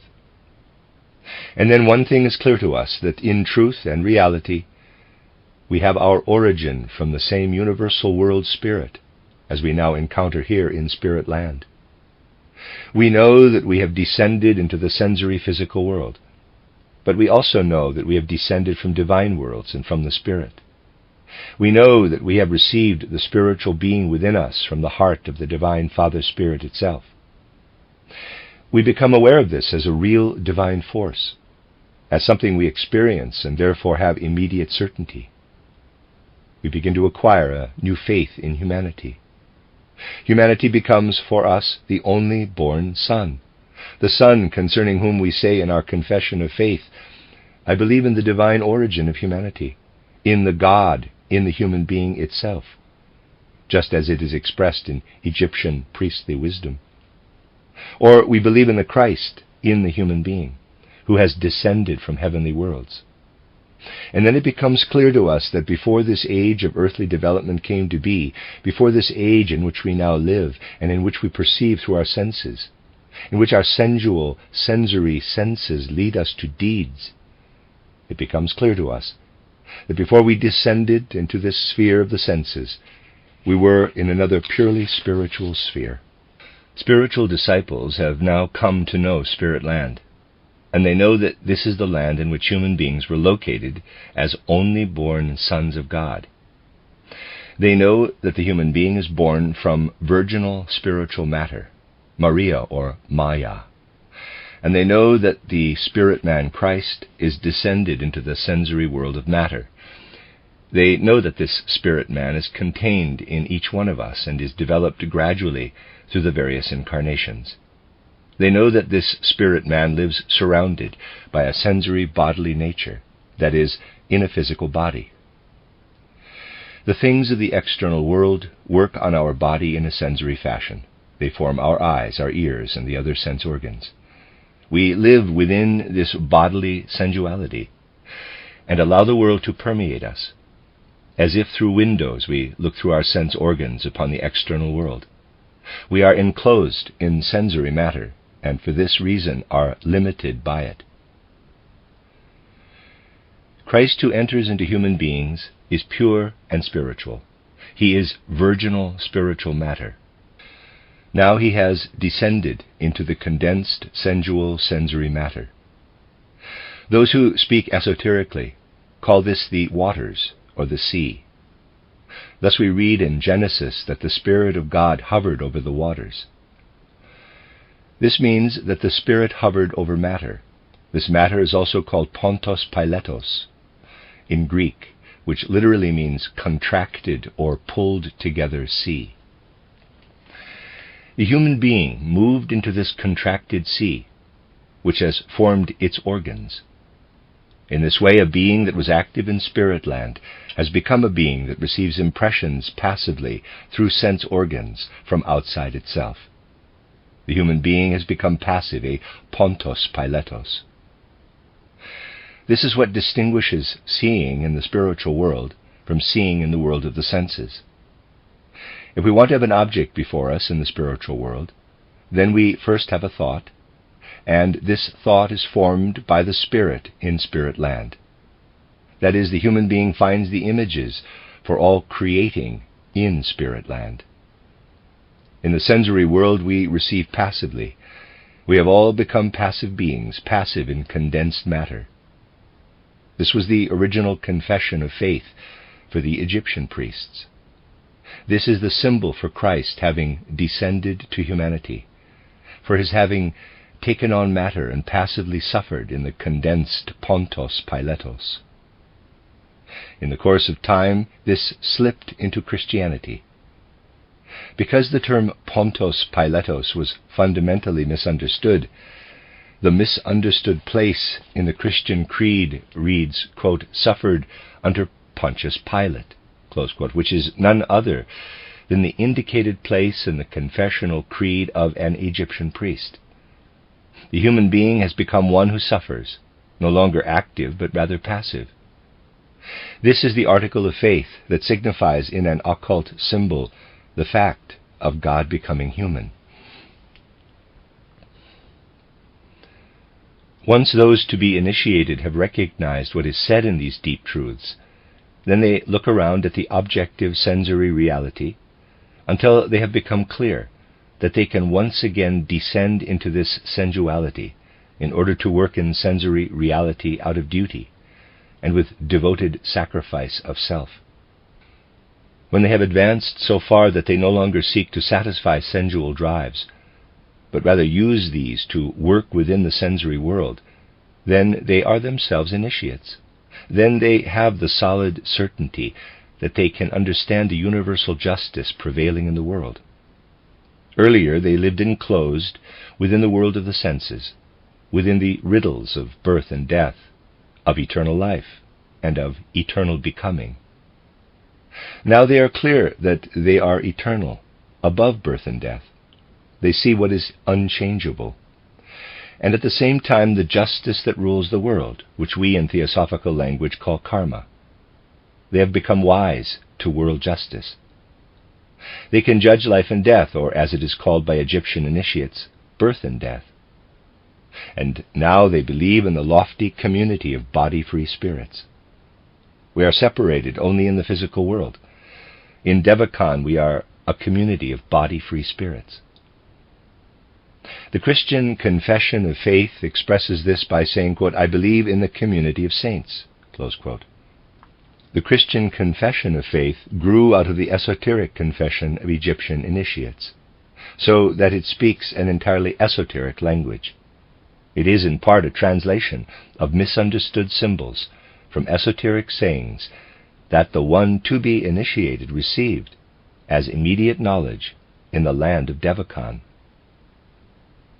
Now, through this description, it will have become a little clearer to you what is meant by the land of delight and blessedness. It is the blessedness of the unlimited, of eternal activity. Why can all of what oppresses us in the physical world no longer depress us in Devachan? Devachan is not the land of blessed happiness because we experience there delights such as human beings desire and demand in the world of the senses. It is rather because there we are free of anything connected with the body, free from what is required for sensual desires. And we are also free of the limitations that exist because they work on us from outside ourselves. What limits us in the physical world is removed. What can cause us pain is no longer present. For how does pain arise? It arises when impressions are made on our physical body or our astral body. We set aside these bodies when we are in Devachan. The reason for pain and feelings of discomfort in the physical world has fallen away. Because no one can be egotistical anymore. No one can long for egotistical joys anymore. Because no one has an astral body anymore. We are free from anything that could oppress our personality. For this reason, Devachan is known as the land of delight, the land of blessedness. I have said that just here in the third region of Devachan, every kind of pain is revealed to us, every kind of groaning of creation, everything that we can observe that takes place here on the earth in terms of pain and suffering. What unfolds as passion or desire is revealed to us. But we perceived it the same way we perceive objects here in the world of the senses.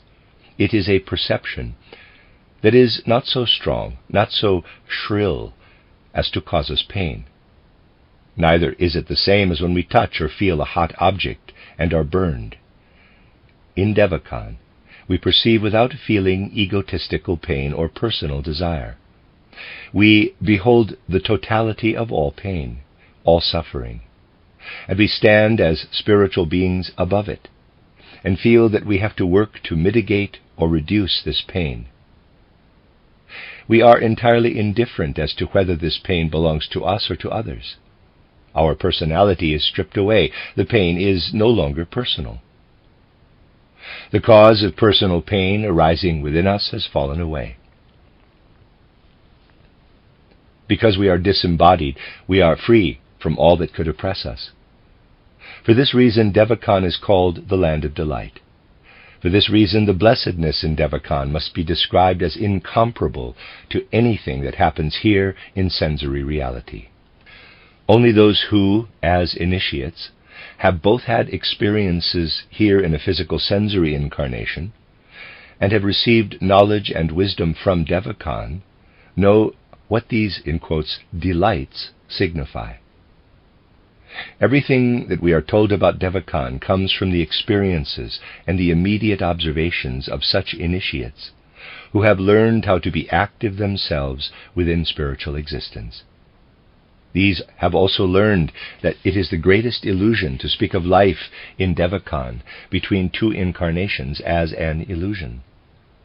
That is the real illusion, to regard life in Devachan as an illusion, as a dream. And in fact, all real life originates in Devachan. And only because it is the task of earthly existence to guide human beings in their spiritual activity down into the earthly world, must Christ appear in a sensory incarnation, in a human being. For this reason, according to Plato, the greatest of Greek philosophers, is the world soul laid out in the form of a cross through the universe and stretched over the earthly world body. Plato said this. It is a symbol that an initiate understands in its deepest significance. Thus, just as a master craftsman needs instruments, needs tools, so also does the spiritual world need our physical existence in order for the spiritual world to be the master builder of the physical body. For example, a hammer could never have come into existence without the influence of spiritual reflection. It could never be used by a being who had nothing more than physical forces and could not think. Likewise, the human being could never fulfill its task unless it again and again ascends to spirit land to acquire there the forces needed to work in the physical world. Human beings ascend into a country where they receive pure spirituality, where they learn how to use spiritual forces without those forces becoming passive in the world of the senses, where they learn to unfold their wings freely in their actions. Then they can once again be incarnated, suffering in the condensed matter of spiritual existence, in the pontos piletos. Human beings journey from incarnation to incarnation. Again and again they enter into the pontos piletos. Again and again spirit is crucified in matter. Theosophists can never become materialists, not in the least.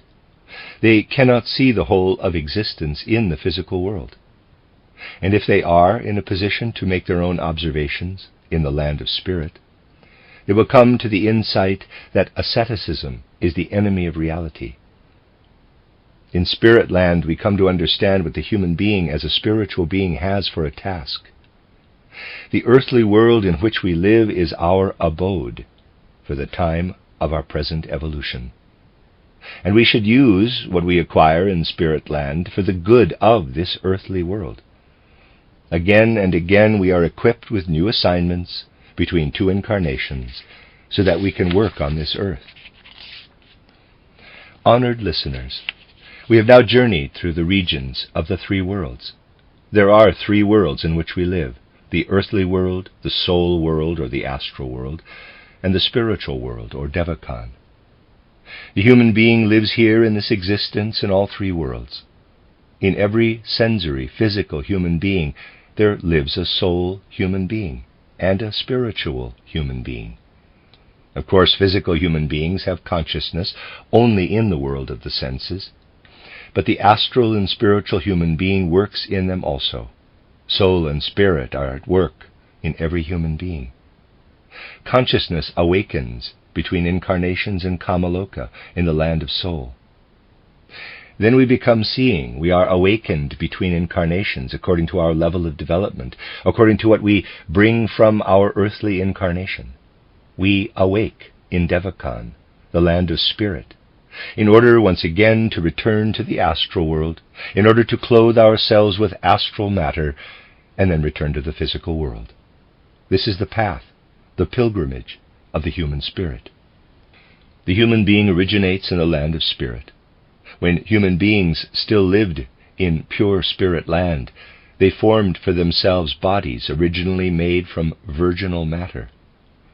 Long ago, another kind of life lived on the earth and preceded our earthly condition.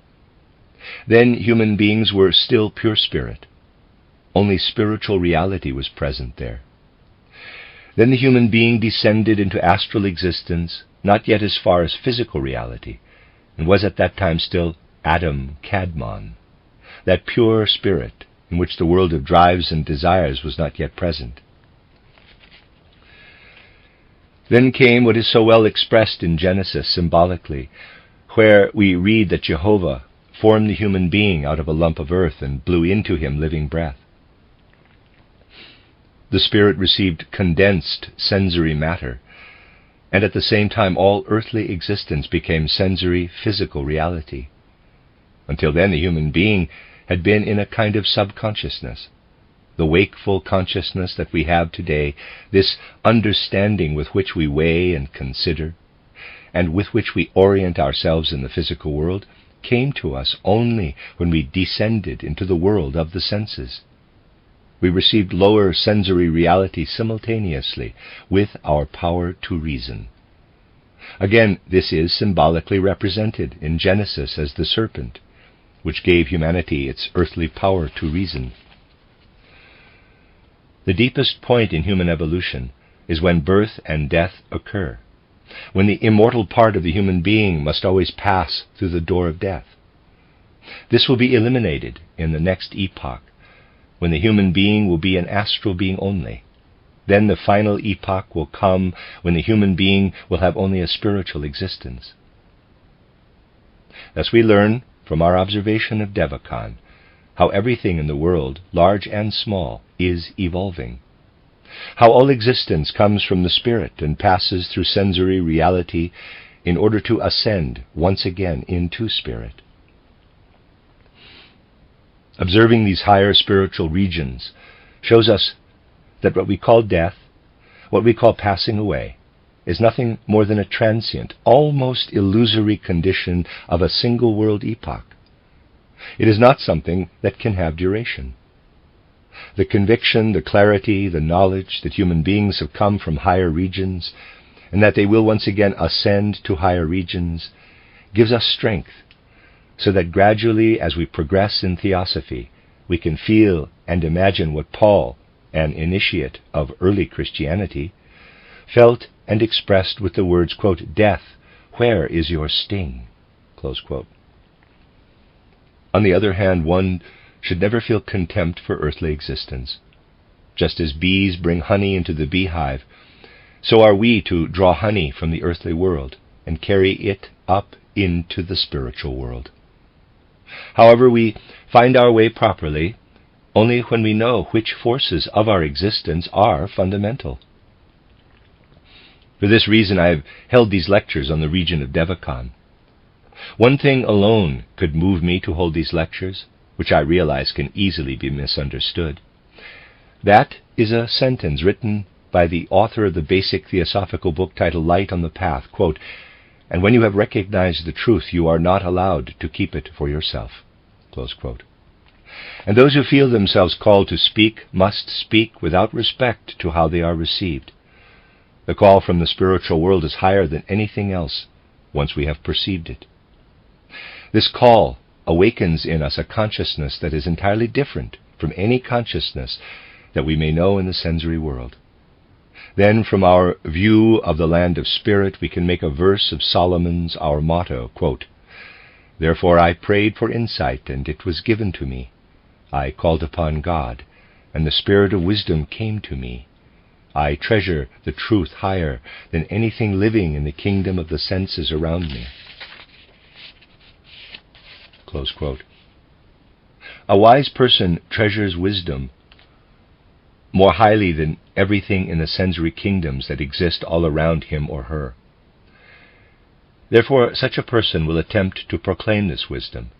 This should serve as a justification for what moved me to speak about this subtle region of existence, even though I know how these things can be misunderstood, and how difficult it is to speak of these things in a language that is more or less understandable. But when one has heard this call, then one lets it sound forth, in the sense of these words of Solomon's wisdom,